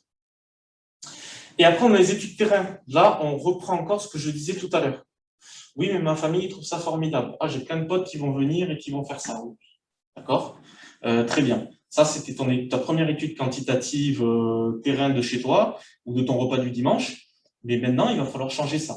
C'est-à-dire, il va falloir se confronter aux gens que vous ne connaissez pas, qui n'ont pas forcément d'affect avec vous. Et il faut essayer de comprendre, tout simplement, sans se faire plaisir. L'étude de marché, c'est vraiment ça. On évacue toute idée de plaisir et de vouloir essayer à tout prix entendre ce qu'on a envie d'entendre. Hein. Vous avez 2 études quantitatives, donc là c'est plutôt l'idée de sondage, hein, comme vous pouvez le voir, hein, soit dans la rue, bon ça c'est un peu moins, beaucoup sur Internet ou autre, Facebook a des fonctionnalités pour ça, et l'étude qualitative qui elle est un petit peu plus confidentielle, un petit peu plus, on le verra tout à l'heure. Donc le quantitatif, c'est voilà, valider une pertinence d'un produit, d'un service par rapport à votre cible. Les questions, il ne doit pas y en avoir beaucoup. Hein, il faut encore une fois, on va chercher les réponses que l'on veut. Inutile de broder autour. Moins il y a de questions, plus vous avez de la chance aussi d'avoir quelqu'un qui y réponde de manière sérieuse. Parce que si au bout de la 20e, il commence à en avoir marre, vous pouvez être sûr que celles qui suivent, ça va être compliqué. Identifier un bon panel. Si vous faites quelque chose qui est spécifique, admettons, je reprends à des CSP+, ou je ne sais pas, on a vu le cas des nageurs, c'est pas la peine d'aller faire un petit questionnaire dans la rue Sainte-Catherine. Parce que la chance pour que vous ayez des gens qui soient la cible de votre projet là-dedans, vous allez vous épuiser. Donc l'idée, c'est plutôt réduire les panels, mais avoir des vrais panels de référence, c'est-à-dire aller interroger des gens que vous avez peut-être décelés comme des possibles consommateurs. Hein, vous faites un produit pour la natation, allez des nageurs, hein, allez interroger des nageurs. Hein, je dis ça paraît gros hein, comme ça, mais aujourd'hui il y a plein de gens qui font des études quantitatives sur du grand public, sur 200, 300, 400, 500, 600, 1000 personnes, alors qu'ils auraient plus vite fait d'interroger 50 personnes dans un panel de référence, un panel bien segmenté. On le voit encore, hein, je le vois encore chez des professionnels. Hein, donc ça aussi, il faut se méfier des faux positifs hein, ou des questions. Voilà, ça aussi, hein, parce que les gens qui ne sont pas concernés, ils vont vous répondre de manière pas concernée. Il faut les amener dans un référentiel. Et éviter de se faire plaisir, c'est éviter de poser la question absolument pas professionnelle du est-ce que ce projet vous intéresse? Est-ce que vous seriez prêt à consommer? Alors ça, à bannir. À bannir de toutes ce genre de questions sont à bannir de toutes les études. Évidemment, vous allez avoir 75% de oui, 80 ou 90% de oui. La personne n'a pas le chéquier en face, elle n'a pas la carte bleue à passer dans la machine. Elle va vous dire oui pour vous faire plaisir, ça va vous faire plaisir, vous allez être content. Non.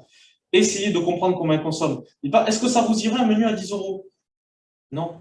Non, elle ne sait pas. Elle se dit oh, peut-être, oh, ça a l'air sympa. En plus, elle m'a super bien décrit le truc. Non.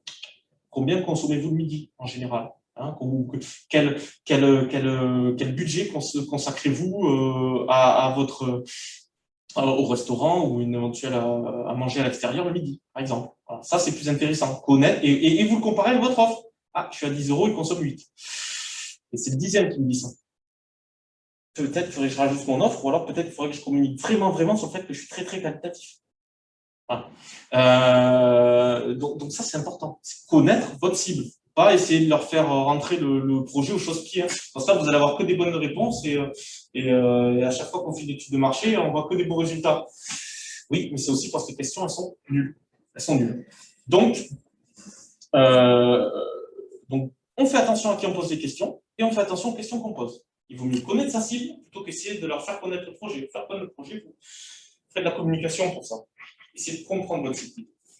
Et l'étude qualitative, quand je dis elle est un peu plus confidentielle, parce qu'elle se réalise un petit peu en moins grand nombre, hein, bien sûr, et on est plus dans la validation des éléments clés d'un secteur. Essayer de vraiment la compréhension de ce secteur-là. Et on va souvent aller plus identifier des interlocuteurs stratégiques. Alors, l'étude quantitative, c'est plus difficile de la faire, par exemple, quand on a un service B2B. Ça, pour aller interroger les entreprises, donc un décideur peut-être, un décideur adéquat avec notre offre, c'est plus compliqué. Donc là, on va plutôt aller faire du qualitatif, donc moins de personnes, pas des questionnaires, mais des entretiens avec eux. Voilà, où vous, bien sûr, vous décelez en amont des thèmes à aborder avec lui, mais vous essayez aussi de le laisser parler. Et vous allez identifier des interlocuteurs stratégiques du métier ou des gens qui font partie, comme on le dit, des grands acteurs impactants le marché, le pouvoir public, institutionnel, des grands fournisseurs et autres. Et vous allez leur poser des questions sur le marché pour essayer de mieux le comprendre, pour essayer de mieux vous positionner. Et puis souvent, comme ça peut être des gens avec qui vous allez travailler, d'adapter votre offre pour qu'elle soit, on va dire, le plus attractif aussi pour elle. Hein. Donc ça, c'est plus de l'entretien, 20, 45 minutes en fonction. Ou c'est vrai que ça serait pas mal d'avoir une retranscription, il faut le faire de manière un petit peu semi-professionnelle quand même, hein, quand c'est vous qui le réalisez. C'est-à-dire que c'est bien d'avoir un enregistrement, parce que dans le flux de la conversation, on peut avoir des digressions. On n'est pas dans l'analyse, on est dans la récolte d'informations, on est dans la discussion, ça se fait de manière informelle, c'est comme ça qu'on a aussi beaucoup de bonnes informations. Et après, on doit pouvoir se reposer avec ça. Et essayer de revoir un petit peu tout ça avec la tête froide.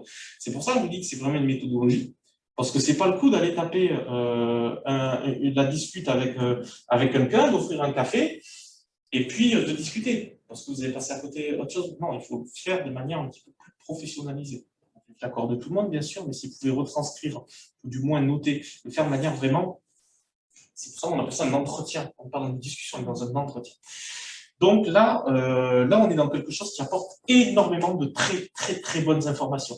Parce que c'est souvent des gens qui sont dans le métier, dans le terrain, et qui vont vous apporter des informations que vous n'aurez pas trouvées sur Internet, que le consommateur ne connaît pas, ou autre. Hein, je prends l'exemple de la grande distribution, des petits agriculteurs, ou des gens qui produisent un petit produit, qui veulent aller le vendre en GD, en GMD, s'ils ne connaissent pas le fonctionnement, des gens qui sont en réseau, des gens qui sont des magasins qui sont plutôt en interne, des magasins qui sont en réseau, de qui décide de mettre tel ou tel produit dans le magasin.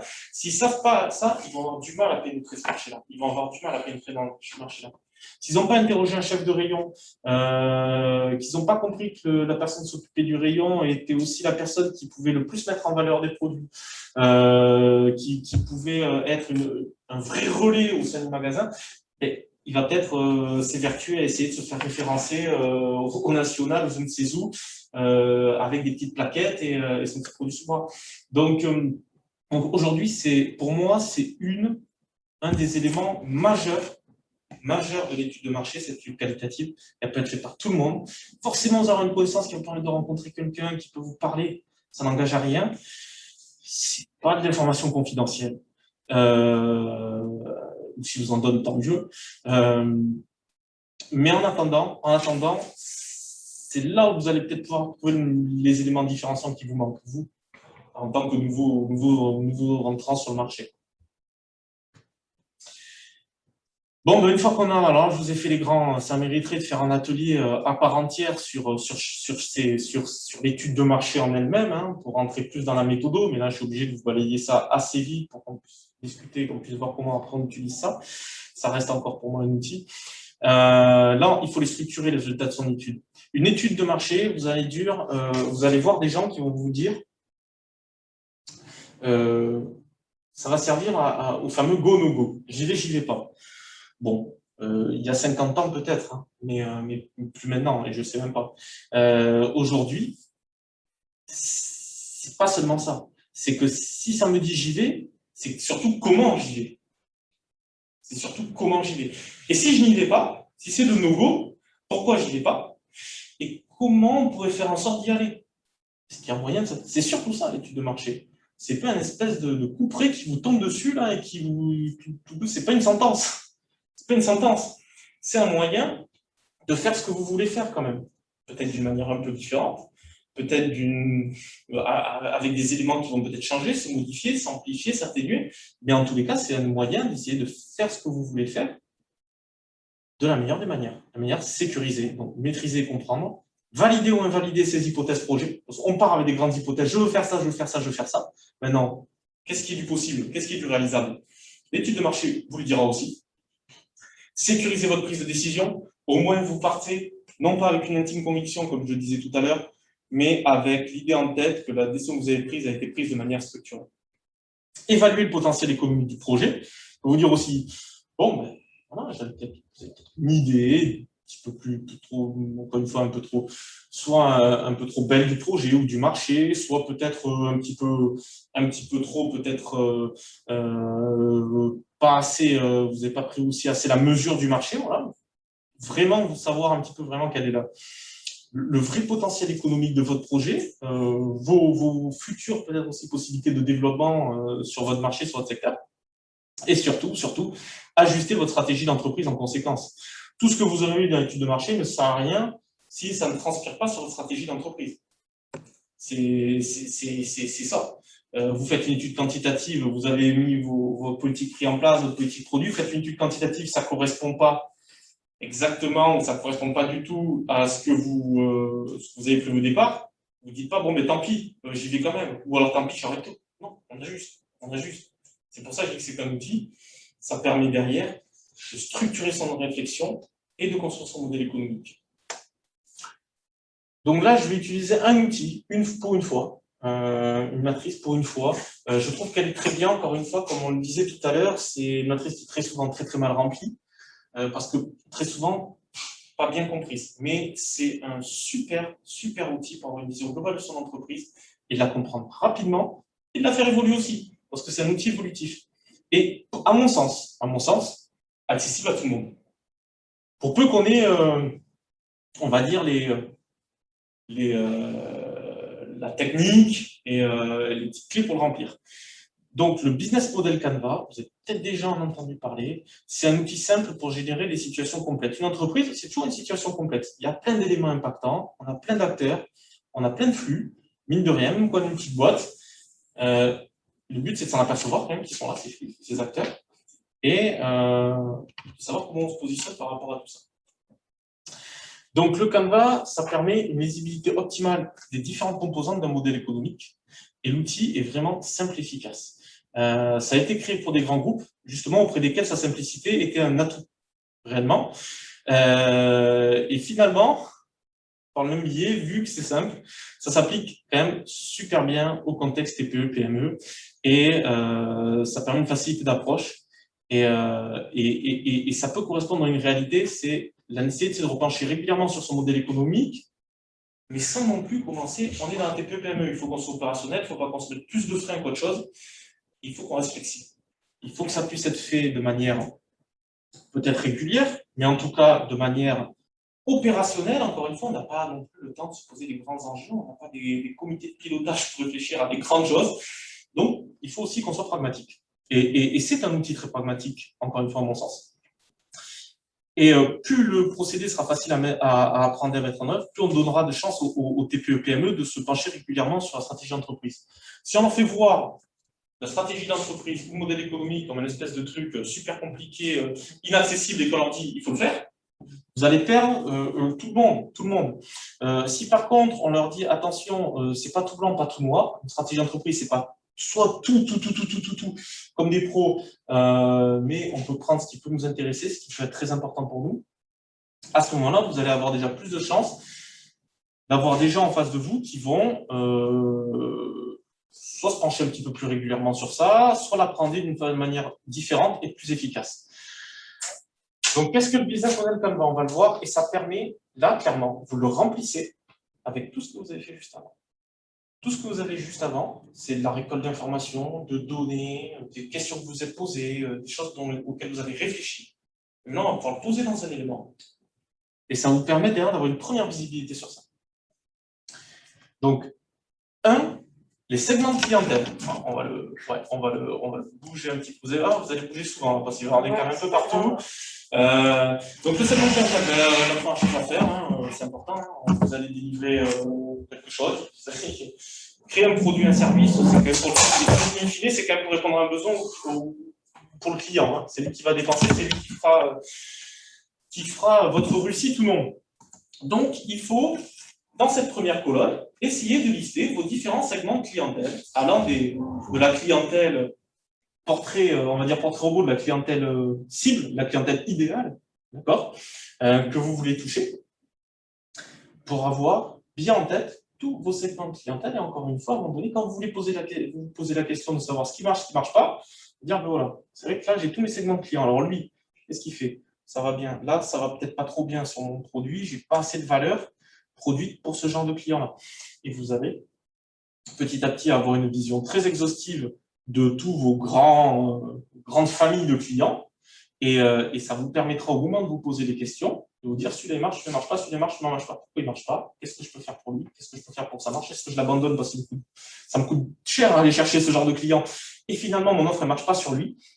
Encore une fois, c'est avoir la visibilité sur tous les éléments constitutifs de votre modèle économique. Donc, on met est-ce que c'est du B2B, est-ce que c'est du B2C, est-ce que je suis sur des CSP+, est-ce que je suis sur des 30-45, des 35-40, est-ce que je suis sur des gens spécifiques? Vous le mettez. Si vous avez une offre qui est un peu élargie, vous mettez trop cette client. Très important en proposition de valeur, parce qu'au-delà après de vendre quelque chose à un client, il faut vendre quelque chose de bien. La proposition de valeur, si vous êtes boulanger, votre proposition de valeur, c'est pas du pain, pas la baguette. C'est pas votre produit. La proposition de valeur, c'est ce que vous apportez en plus. Par exemple, je sais pas, il est le meilleur ouvrier de France, donc il apporte une qualité. Proposition de valeur. Il utilise que des farines bio. Proposition de valeur. Je sais pas, il s'inscrit dans une démarche. La proposition de valeur, c'est tout ce qui va vous permettre de donner de la valeur à votre produit, hein, et qui va dépasser un petit peu le produit en tant que tel.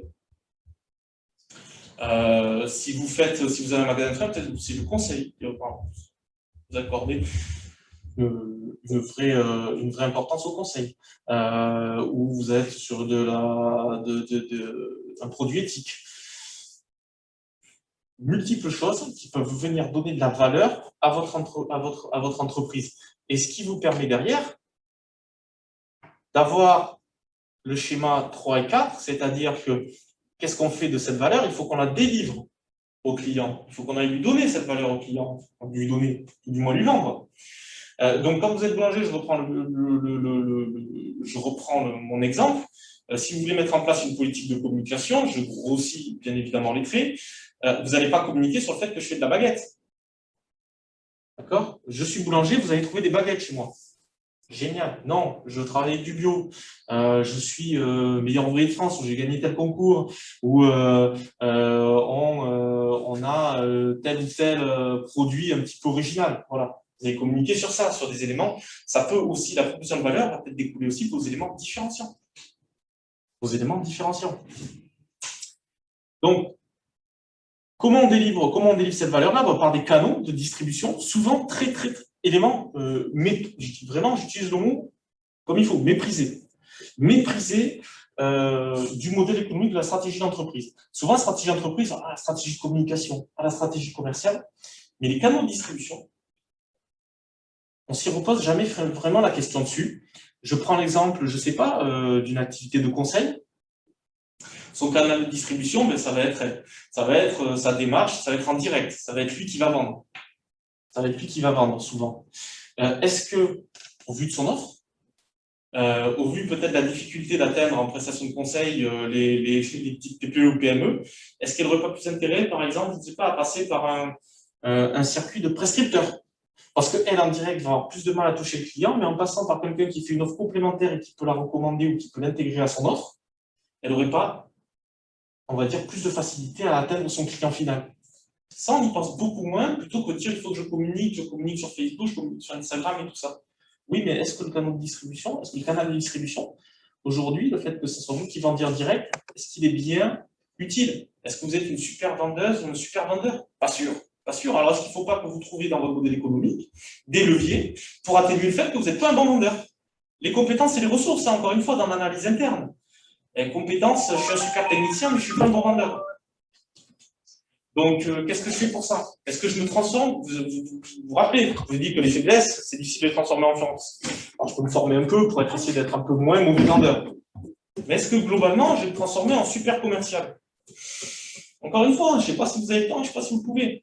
Donc, est-ce qu'il ne faut pas trouver autre chose? Est-ce qu'il ne faut pas s'appuyer sur autre chose? Et souvent, dans le canal de distribution, on va trouver des appuis, des relais, par la prescription, par la recommandation, par le co-branding, comme on l'appelle, c'est-à-dire aller se mettre à côté d'un produit complémentaire d'une personne qui va pouvoir communiquer sur vos deux marques ou sur vos deux activités et qui vont présenter presque comme un seul hein, aux yeux des clients.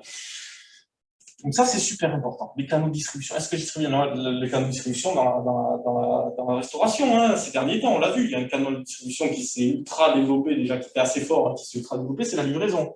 Hein. Il y a 5 ans de ça, on n'y était pas. Donc, il a fallu se réinventer. On était face à une difficulté du secteur.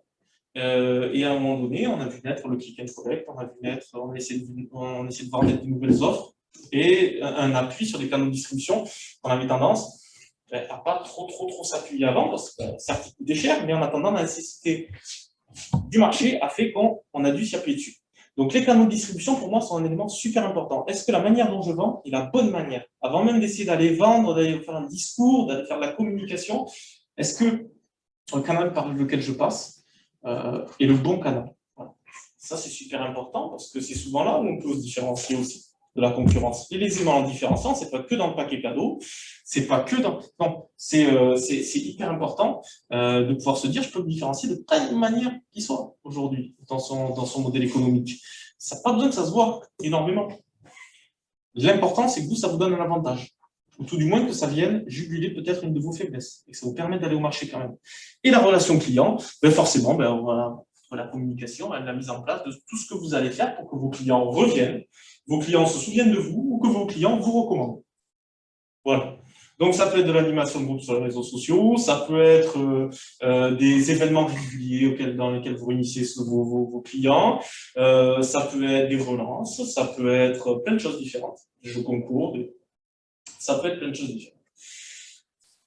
Donc, tout ça, toute cette partie-là, forcément, créer de la proposition de valeur, faire de la relation client, se positionner sur les circuits de distribution pour aller toucher ses clients, eh bien, ça génère des revenus. Ça génère des revenus. Et là, il faut mettre différents flux de revenus en fonction de leur nature que vous pouvez avoir. Le flux de revenus, c'est pas juste bon, mes clients ont payé. Ça peut être, je ne sais pas, vous pouvez avoir des revenus avec sous forme de forfait, sous forme d'abonnement. Vous allez avoir différents flux de revenus que vous allez pouvoir avoir. Et il faut bien les identifier, encore une fois, pour voir ceux qui sont peut-être les mieux appréhendés par votre clientèle, de ceux qui sont un petit peu moins. Hein. La manière dont vous vendez, on va directement influer sur vos différents flux de revenus. Donc, il faut voir revenus de tel domaine, tel domaine, tel domaine, et puis sous quelle forme est-ce que c'est des forfaits, des abonnements, et puis ça, c'est les revenus de tel segment d'activité, ça, c'est le revenu de tel segment, ça, c'est le revenu de tel segment. Et avec ça, globalement, vous aurez fait ce petit travail de recherche, mais en attendant, vous allez vite voir quels sont aussi les segments de votre activité qui marchent le mieux. Donc, tout ça, on va dire, c'est le fer de lance. Mais pour produire tout ça, vous avez besoin de plein de trucs, en fait. Vous avez plein de trucs.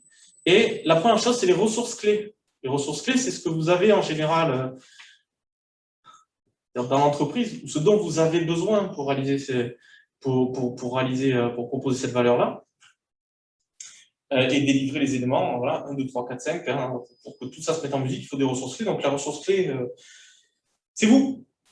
TPE, PME, création d'entreprise, en général, c'est vous. C'est vous principalement. Et après, bien sûr, vos salariés que vous avez en interne, voire des machines ou des dispositifs que vous pouvez avoir. D'où l'intérêt de bien connaître, de bien vous connaître, de savoir là où vous êtes bon et là où vous n'êtes pas bon, encore une fois. On l'a vu en interne, force et faiblesse, pourquoi vous allez tous se retrouver. Il y a une vraie grosse logique. C'est pour ça qu'on ne peut pas prendre ces éléments indépendants les uns des autres. Vous allez voir pourquoi. Parce que pour faire les ressources clés que vous avez vont devoir réaliser des activités clés. Les activités clés, c'est quoi dans une entreprise? Allez, je les prends à la volée. La gestion, la communication, le commerce, la production. Globalement, il peut y en avoir d'autres, hein, on cherche des développement. Mais globalement, ça. Et là, vous vous retrouvez dans une TPE-PME où, globalement, notamment au départ, vous êtes peut-être 1, 2, 3, et encore souvent 1 pour faire tout ça. On va se dire, est-ce que mes ressources clés me permettent de réaliser toutes les activités clés? il faut aussi en être super conscient, de savoir ce qu'on peut faire, ce qui est bon de faire, là où je vais être rentable, c'est-à-dire que là, quand je vais passer mon temps sur cette activité-là, je sais que je vais être rentable, je sais que je vais apporter beaucoup de valeur ajoutée, alors que sur celle-ci, je le suis un peu moins. Donc, qu'est-ce qu'on fait pour compenser tout ça? On a des partenaires clés qui vont venir réaliser des activités clés que nos ressources clés ne peuvent pas faire, ou ne savent pas bien faire, ou ferez moins bien qu'un partenaire.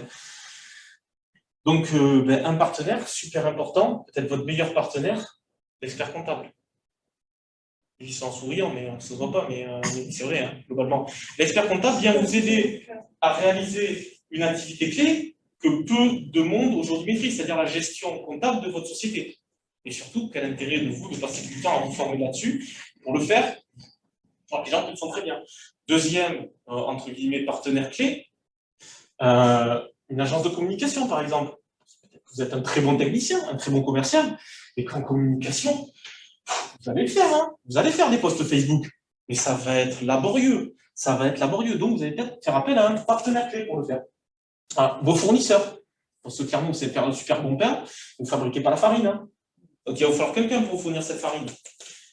Allez, encore des gens qui vont vous aider. Alors, ceux-là, ils vont vous aider sur la partie production. Et l'autre vous aurez aidé sur la partie gestion et l'agence de com sur la partie communication, les fameuses grandes activités clés. Donc ça, c'est important aussi de savoir les partenaires clés dont on a besoin, mais c'est aussi une introspection pour se dire, globalement, je suis bon dans le commerce, je suis très mauvais gestionnaire, pourquoi je ne passerai pas plus de temps au commerce parce que je sais que ça va me rapporter beaucoup plus, plutôt que m'échiner le vendredi après-midi à passer une demi-journée, voire une journée entière sur ma gestion, alors je pourrais le confier à une secrétaire externalisée, par exemple, et que ce qui va me prendre 2 heures, hein, parce que là, ça va lui prendre 2 heures ce que je fais la journée, et qui me permettra, par contre, de consacrer une journée plus au commerce, qui va rapporter beaucoup plus à ma boîte. Parce que clairement, quand je fais de la gestion, je veux que ça me coûte. Voilà. Ça coûte de l'argent, ça coûte au moins votre salaire, qui n'est pas passé à faire du développement là où vous êtes super bon, mais passé à faire de la gestion qui vous prend 3 fois trop de temps, et qui ne va pas vous rapporter grand-chose. Voilà. Donc ça, c'est facile à dire, c'est qu'on a un petit peu d'activité. Forcément, quand on n'a pas du tout d'activité, bon, on a le temps d'y passer à la gestion et puis on n'a pas tant de gestion que ça à faire. Mais dès lors où on se développe, c'est hyper important de très très rapidement identifier les choses sur lesquelles on va apporter le plus de valeur possible. Et ça vous aide. Et ça vous aide. Pour éviter de s'acharner dans des tâches qui vont plus vous coûter que vous rapporter. Ça, aujourd'hui, c'est le mal de la TPE-PME. Nous n'avons pas externalisé, ça coûte. Pourquoi? Parce qu'on ne se rend pas compte de ce qu'on coûte à la boîte. De ce que le chef d'entreprise coûte à sa boîte quand il passe du temps sur la gestion au lieu d'être au commerce. Et s'il se faisait ce petit exercice mécanique, il verrait que finalement, faire appel à cette prestataire pour 2 heures pour économiser une journée de travail en plus, voilà. Et tout ce qui va avec, hein, l'énervement en moins, l'appréhension de devoir le faire, le fait que ça ne soit pas super bien fait, et les problèmes que ça peut engendrer. Donc voilà, ça aussi, c'est des questions à se poser, encore une fois, et peser le pour et le contre. Pourquoi peser le pour et le contre? Parce que tout ça, ça coûte. Ça coûte. Et là, on va mettre les coûts de structures principaux. Allez pas me mettre des ramettes de papier là-dedans. Parce que sinon, vous allez avoir des colonnes comme ça, et quand vous les affichez au mur, il va falloir de la hauteur sous plafond. Clairement. Donc là, non, la structure des coûts principaux. Par exemple, les ressources humaines, votre salaire. Ça peut être un loyer, les gens qui ont un loyer important. Ça peut être les charges externes, les prestataires externes, la sous-traitance. Il faut l'identifier. Parce qu'à un moment donné de votre développement, vous dites, oulala, la sous-traitance, ça commence à peser là. Je commence à avoir quelques salariés, 30, admettons, ou une vingtaine, je commence à faire pas mal de chiffre d'affaires. Mon comptable me coûte de plus en plus cher. Est-ce que ça ne vaudrait pas le coup que je recrute une assistante comptable qui va me faire plein de choses différentes et que mon comptable il va aller par exemple en révision, en révision à l'approbation des comptes. Donc sur ça, là, c'est une question à se poser. C'est pareil. L'agence de com, ça commence à être un sacré tarif à l'année. Est-ce que si je prends un alternant ou si je prends quelqu'un en salarié, est-ce que finalement je vais pas pouvoir en plus accentuer ma communication, mais en plus de ça, avoir on va dire, quelqu'un en interne que je maîtrise et qui va pouvoir être justifiable. Parce qu'on externalise quand on a soit pas le besoin, soit pas le moyen d'avoir quelqu'un à temps complet, soit pas non plus le besoin. Donc, on passe par l'externalisation. Et dès lors que l'externalisation commence à coûter cher, la structure de coût, si on commence à clignoter en rouge la structure de coût, on se pose la question de dire, est-ce que j'ai un intérêt, ou pas, des fois, à récupérer quand même quelqu'un en interne pour pouvoir s'occuper de ça? qui va me laisser peut-être qui va élargir mon champ des possibles. Voilà. Et donc, avec un outil comme ça, tout ce qu'on a fait avant, normalement, vous remplissez les cases sans problème. Sans problème, sans trop de problème. Et vous arrivez avec une vision très, très, très, très claire de votre boîte. Vous avez une vision très, très claire de votre boîte. Et là où ça ne sera pas bien rempli, c'est si vous n'avez pas fait la phase 1 bien comme il faut. Alors, vous pouvez être sûr que là, il va y avoir des trous dans la raquette. Là, on a les partenaires, il ne va pas y avoir grand monde. Dans les activités clés, il va y avoir plein de choses. Les ressources clés, il y aura vous. Voilà. Et vous aurez du mal même à regarder la proposition de valeur de votre boîte. C'est hyper important parce que vous allez communiquer sur les propositions de valeur. Vous ne communiquez pas sur le produit, sur la proposition de valeur aujourd'hui. C'est là où vous allez avoir les éléments différenciants. Différenciant, ça ne veut pas dire que vous êtes le seul à le faire. Mais tout du moins, vous sortez un peu du lot. Pas mal. Donc ça, c'est un super petit outil. Encore une fois, dès qu'on comprend comment il fonctionne, on le remplit facilement. C'est comme la SWOT. C'est comme la SWOT. Chacun a son avis dessus. Encore une fois, je vous dis, je vous donne des bonnes pratiques et à mon sens, ce qui doit être fait en matière de stratégie d'entreprise, un TPE-PME. Alors moi, j'ai toujours travaillé en conseil auprès des TPE-PME. Je n'ai jamais fait de conseil grand groupe. Donc, je suis habitué à leurs enjeux, je suis habitué à leurs problématiques, et à mon sens, j'estime que c'est au moins de cette manière-là, au moins avec ces bonnes pratiques-là, qu'on peut structurer un petit peu plus son entreprise et son modèle économique. Et donc, qu'est-ce qu'on fait maintenant, une fois qu'on a une belle vision comme ça? On va me dire, ça ne me sert toujours pas à grand-chose, au moins déjà avoir une vision claire. Et bien maintenant, on décide. On décide. On décide avec le mix marketing. Je n'ai pas trouvé le mot en français, hein, c'est avec mix marketing, c'est mix marketing, c'est encore un truc. Mais voilà. Donc, c'est quoi? C'est tout simplement, pour moi, encore une fois, je vais vous expliquer pourquoi, dire qu'est-ce qu'on vend, hein, le produit ou le service, à quel prix, comment j'atteins ma cible et comment je me fais connaître. Vous allez souvent entendre les 4P, ça c'est ce qu'on appelle les 4P, hein, price, product, promotion, tout ça. Vous allez avoir les 5P, les 6P, les 11P. Vous allez avoir toujours des gens qui vous en mettent toujours un peu plus de carré, un peu plus de matrice. Je dois être à 22, 34, je ne sais plus à combien ils en sont. Essayez peut-être de ne pas tomber dans ce piège-là non plus. Là, on est dans le piège pour la TPE-PME de la mauvaise stratégie, c'est-à-dire la stratégie qui va servir qu'à freiner et où on va aller dans la stratégie pour aller vers des surcertitudes, c'est-à-dire à vouloir toujours presque savoir si ça marche avant d'avoir commencé. La vérité, elle est quand même sur le terrain. La vérité ultime, elle est sur le terrain. Donc, il faut peut-être se concentrer déjà sur ces 4 éléments. C'est pas mal pour une TPE-PME. Donc, quel produit et service? Bon, ma carte de service, mes produits, est-ce que je l'ai organisé en gamme? Du coup, si je ne l'ai pas organisé en gamme, est-ce que ça vaut le coup de l'organiser en gamme? Est-ce que je l'ai organisé en package? Quand je dis packaging de l'offre, on n'est pas sur l'emballage. Hein. C'est est-ce que je fais des packages d'offres? Je fais notamment de l'offre de service, est-ce que je l'ai organisé en pack, par exemple, avec des forfaits, plutôt que des choses un petit peu nébuleuses. Comment est composé votre produit de service? C'est bon, éventuellement, est-ce que vous pouvez mettre en avant? Est-ce que vous avez un vrai? Est-ce que vous avez une technicité très particulière dans cette offre? C'est important que vous l'ayez en tête parce que tout ce que vous allez faire là, ça a un impact sur le second point, la politique de prix. On ne chiffre pas pareil, les choses répètent sous forme d'abonnement, sous forme de pack, sous forme de gamme. Sous forme de gamme, forcément, vous n'allez pas pouvoir avoir une politique de prix unique. Hein. Ça va forcément avoir, qui dit gamme, dit différence de qualité aussi. Hein. On peut avoir différence de qualité. Et donc, avoir une politique prix échelonnée. Donc, comment vous positionnez d'abord? Hein, premium, low cost, freemium, c'est-à-dire avec une offre accessible gratuitement au départ, plus payante pour des fonctionnalités ou des services plus costauds. Vos grilles tarifaires, les éventuels leviers promotionnels que vous voudriez mettre, hein, de acheter un offert. Hein. Ou alors une réduction, ou alors des parrainages, en fait, tous les leviers promotionnels que vous voudriez mettre en place et qui auraient un impact sur votre petit prix. Super important. Pourquoi? Parce qu'en se disant ça, on se dit, ah oui, un petit prix, en fait, finalement, ce n'est pas juste un prix sur mon produit. C'est vrai que ça se réfléchit, il faut que je connaisse mon positionnement, peut-être j'ai une grille tarifaire, peut-être j'ai aussi des leviers promotionnels et ils s'étudient, ils se disent, faire 50% sur un produit, il faut pouvoir se le permettre, quoi. Et il faut que ça soit soumis à condition. Donc, ça ne se fait pas comme ça non plus.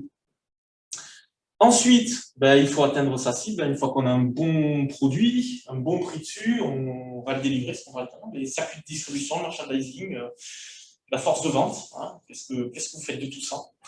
Qui vend? Comment on le vend? Par quel biais?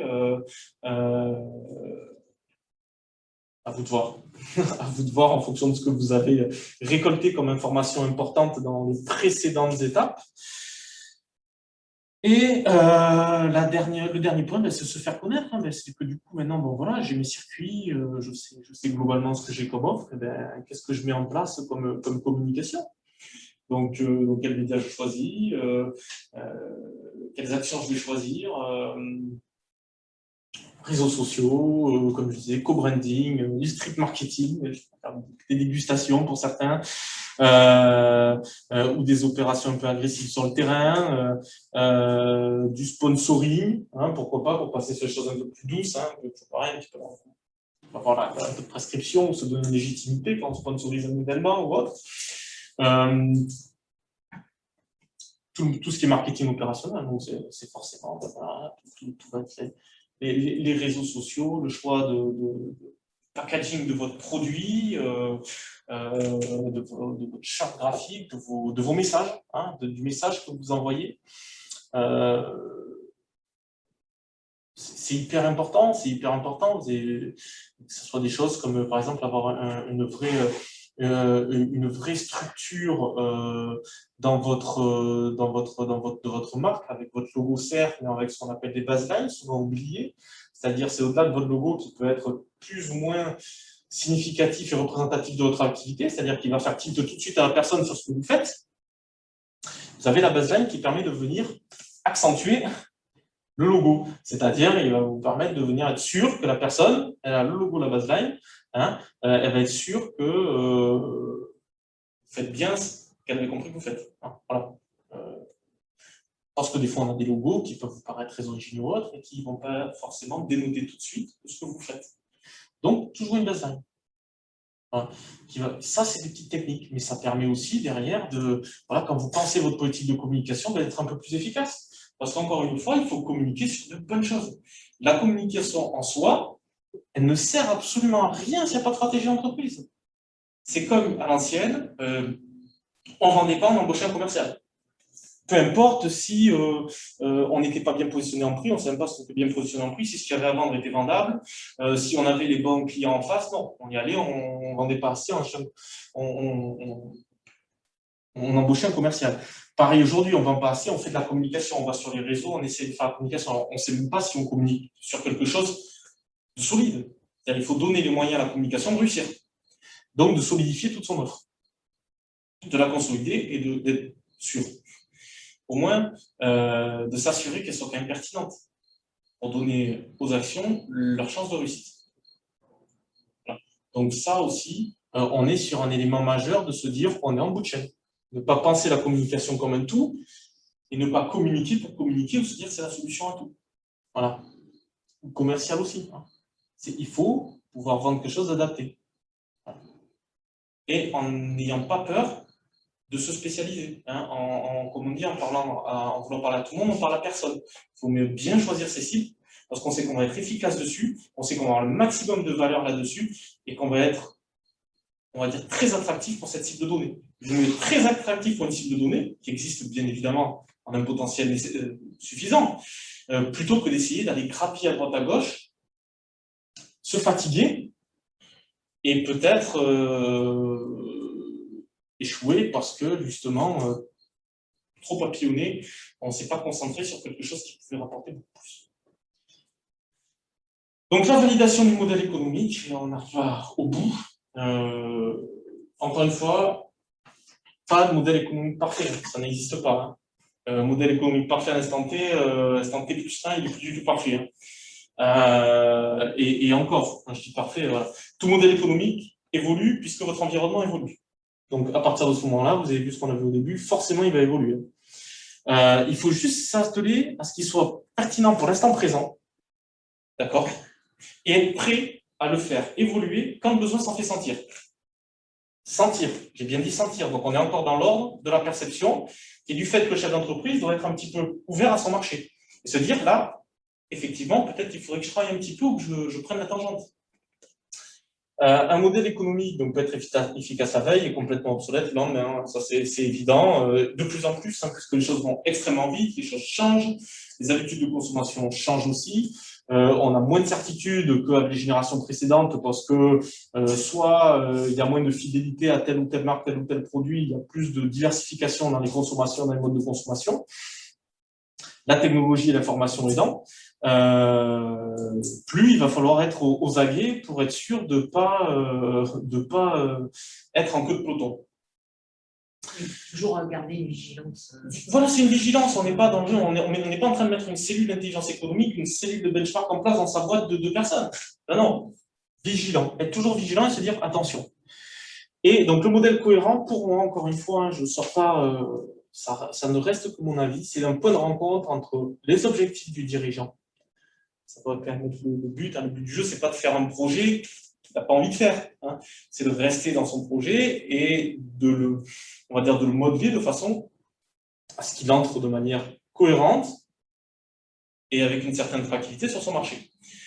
Donc, les objectifs du dirigeant, les potentialités du marché, hein, très important parce que il faut quand même derrière que vous ayez des perspectives de développement et les capacités de votre entreprise. Voilà. Et là, on a normalement un bon modèle économique opérationnel. Quand on a un petit peu la rencontre entre ces 3 éléments, rencontre, on va dire, équilibrée. Hein, c'est juste une question d'équilibre, tout ça. Il ne faut pas aller dans l'excès. C'est juste équilibre. Et surtout, je sais qu'il y en a toujours. C'est assez français aussi, hein, je trouve. Mine de rien, soit ça part bien en tête, les stratégies 0 nul, soit c'est l'extrême, encore une fois. C'est-à-dire, on voudrait que la stratégie d'entreprise nous apporte des réponses avant même d'avoir fait ce qui est la vocation de toute entreprise, c'est avoir un test terrain. Donc, le bon modèle économique, c'est un modèle qui était avant tout testé et éprouvé sur son marché. C'est comme ça qu'on voit qu'il est bon. Sur le papier, tout peut paraître bon. Sur le terrain, c'est différent. Donc, toute stratégie a vocation à se heurter à la réalité du terrain, qui reste encore le seul révélateur réussi. Donc, il ne faut pas essayer de faire du ping-pong tout le temps. Il faut laisser au projet le temps de prendre. C'est-à-dire qu'on va tester sur le terrain, au premier refus, aux premières objections, il ne faut pas se dire « Oh là là, c'est nul, je repars raté, je refais un truc ». Non, il faut lui laisser le temps de prendre ou de ne pas prendre. Et à ce moment-là, on le revoit éventuellement. Mais il faut qu'il se heurte au terrain. À un moment donné, il faut qu'il se heurte au terrain. On ne peut pas faire de la stratégie indéfiniment par confort, par peur de se lancer, par peur de lancer quelque chose de nouveau. Au bout d'un moment, on fait ce qu'on peut, on balaye un petit peu les incertitudes et on se lance, on teste.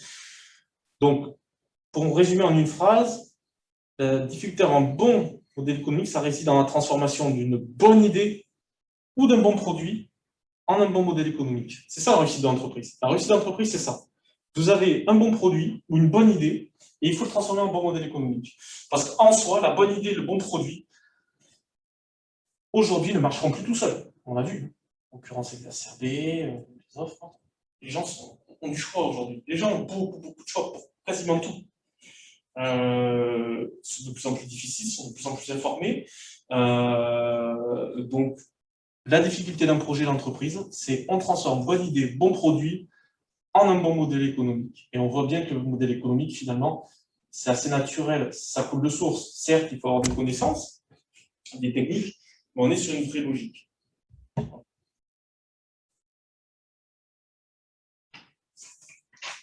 Moi, j'ai terminé. J'ai terminé sur ça. La matrice, on la trouve de Canvas.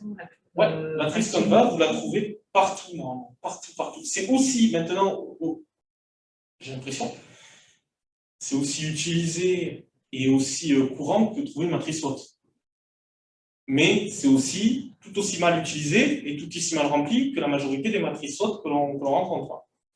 Donc ça, vous allez le trouver partout, comme ça, avec les classes. Maintenant, c'est la mécanique qu'il faut comprendre. Une fois que vous avez compris la mécanique, vous le trouvez partout rempli. On le trouve partout, c'est quelque chose qui a été fait par... C'est la chronologie, surtout. C'est un vrai, c'est déposé, il y a une vraie... Oui, exactement. Ouais, c'est une sorte de chronologie, plus de mécanique. Hein, c'est une vraie mécanique d'entreprise. Voilà. Comprendre qu'il y a 2 éléments, et que ces 2 éléments, leur élément commun, l'élément qui est au milieu, c'est lui qui qui rythme un peu tout. Hein? Très bonne prestation, le sujet était très agréable, mais malheureusement, je déplore que l'intérêt, alors qu'il y a un besoin énorme. Par ce que je fais, je m'en rends compte, et c'est dommage que tous les filières que j'accompagne ne puissent pas être concernés. Ils devraient être concernés automatiquement. Vous pouvez leur transférer les ateliers. Ouais, on va essayer de communiquer autour de la rediffusion. Oui. Après, le point étiquetant est que c'est vrai que ce sont des choses que l'on aborde aussi. Là, on l'aborde par le biais du modèle économique en lui-même. Mais c'est vrai qu'on pouvait l'aborder peut-être sur des thèmes. La faute à personne, il y a des thèmes qui ont déjà précédemment été abordés par des partenaires, mais c'est vrai que souvent, moi, je l'aborde soit par le business plan, et c'est plus parlant, donc il y a plus de monde. Je vous félicite parce que franchement...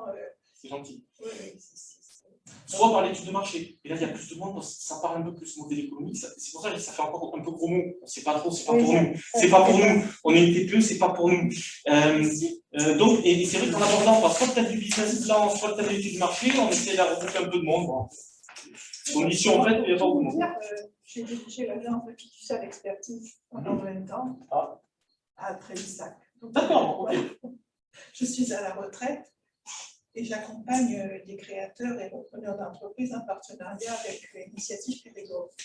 D'accord, ok, Initiative Périgord, ok. Donc, ce que je regrette, c'est que les filles que j'accompagne ne puissent pas être concernées par ça, parce que franchement, ça leur rendrait bien service. Savoir s'ils ont une info, comment on peut faire mieux la prochaine fois. Voilà.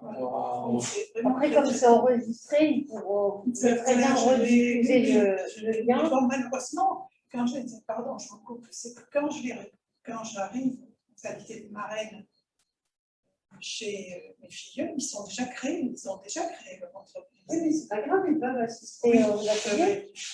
Ils peuvent arriver aux ateliers, bien sûr. C'est ce que je leur dis. Mais à ce moment-là, ils n'ont plus le temps. C'est avant qu'il faudrait qu'ils... Oui, c'est vrai que la période de création, une fois qu'on crée, on est hop dans le bain, il faut qu'on fasse. Alors, bon, après, l'avantage, c'est qu'il n'y a pas de date de péremption. On le fait tout le temps. On peut le faire tout le temps. Mais c'est vrai que c'est mieux de le faire quand on a le temps, plutôt que quand on est plongé dans le grand bain. Et puis, encore une fois, on a moins. Dès qu'on commence à être plongé, qu'on démarre, on a créé, ça a été long, on a mis tout, on a envie de commencer. Donc, du coup, on a moins la capacité de se mettre en bonnes conditions, comme depuis la phase 1. Je m'actualise en venant là, je bénéficie de ces ateliers, je suis ravie parce que je m'actualise pour continuer à donner mes compétences aux filles. En tous les cas, c'était très bien. C'était le but. De faire au mieux, en tout cas.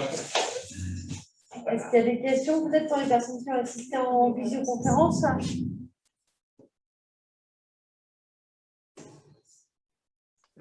Est-ce qu'on peut avoir le PDF ou la présentation en PowerPoint? Oui, je pourrais je renverrai à tous les participants. Et après, comme je disais, on a enregistré, donc on mettra le lien sur notre site internet et vous pourrez également le revisionner les parties qui vous intéressent.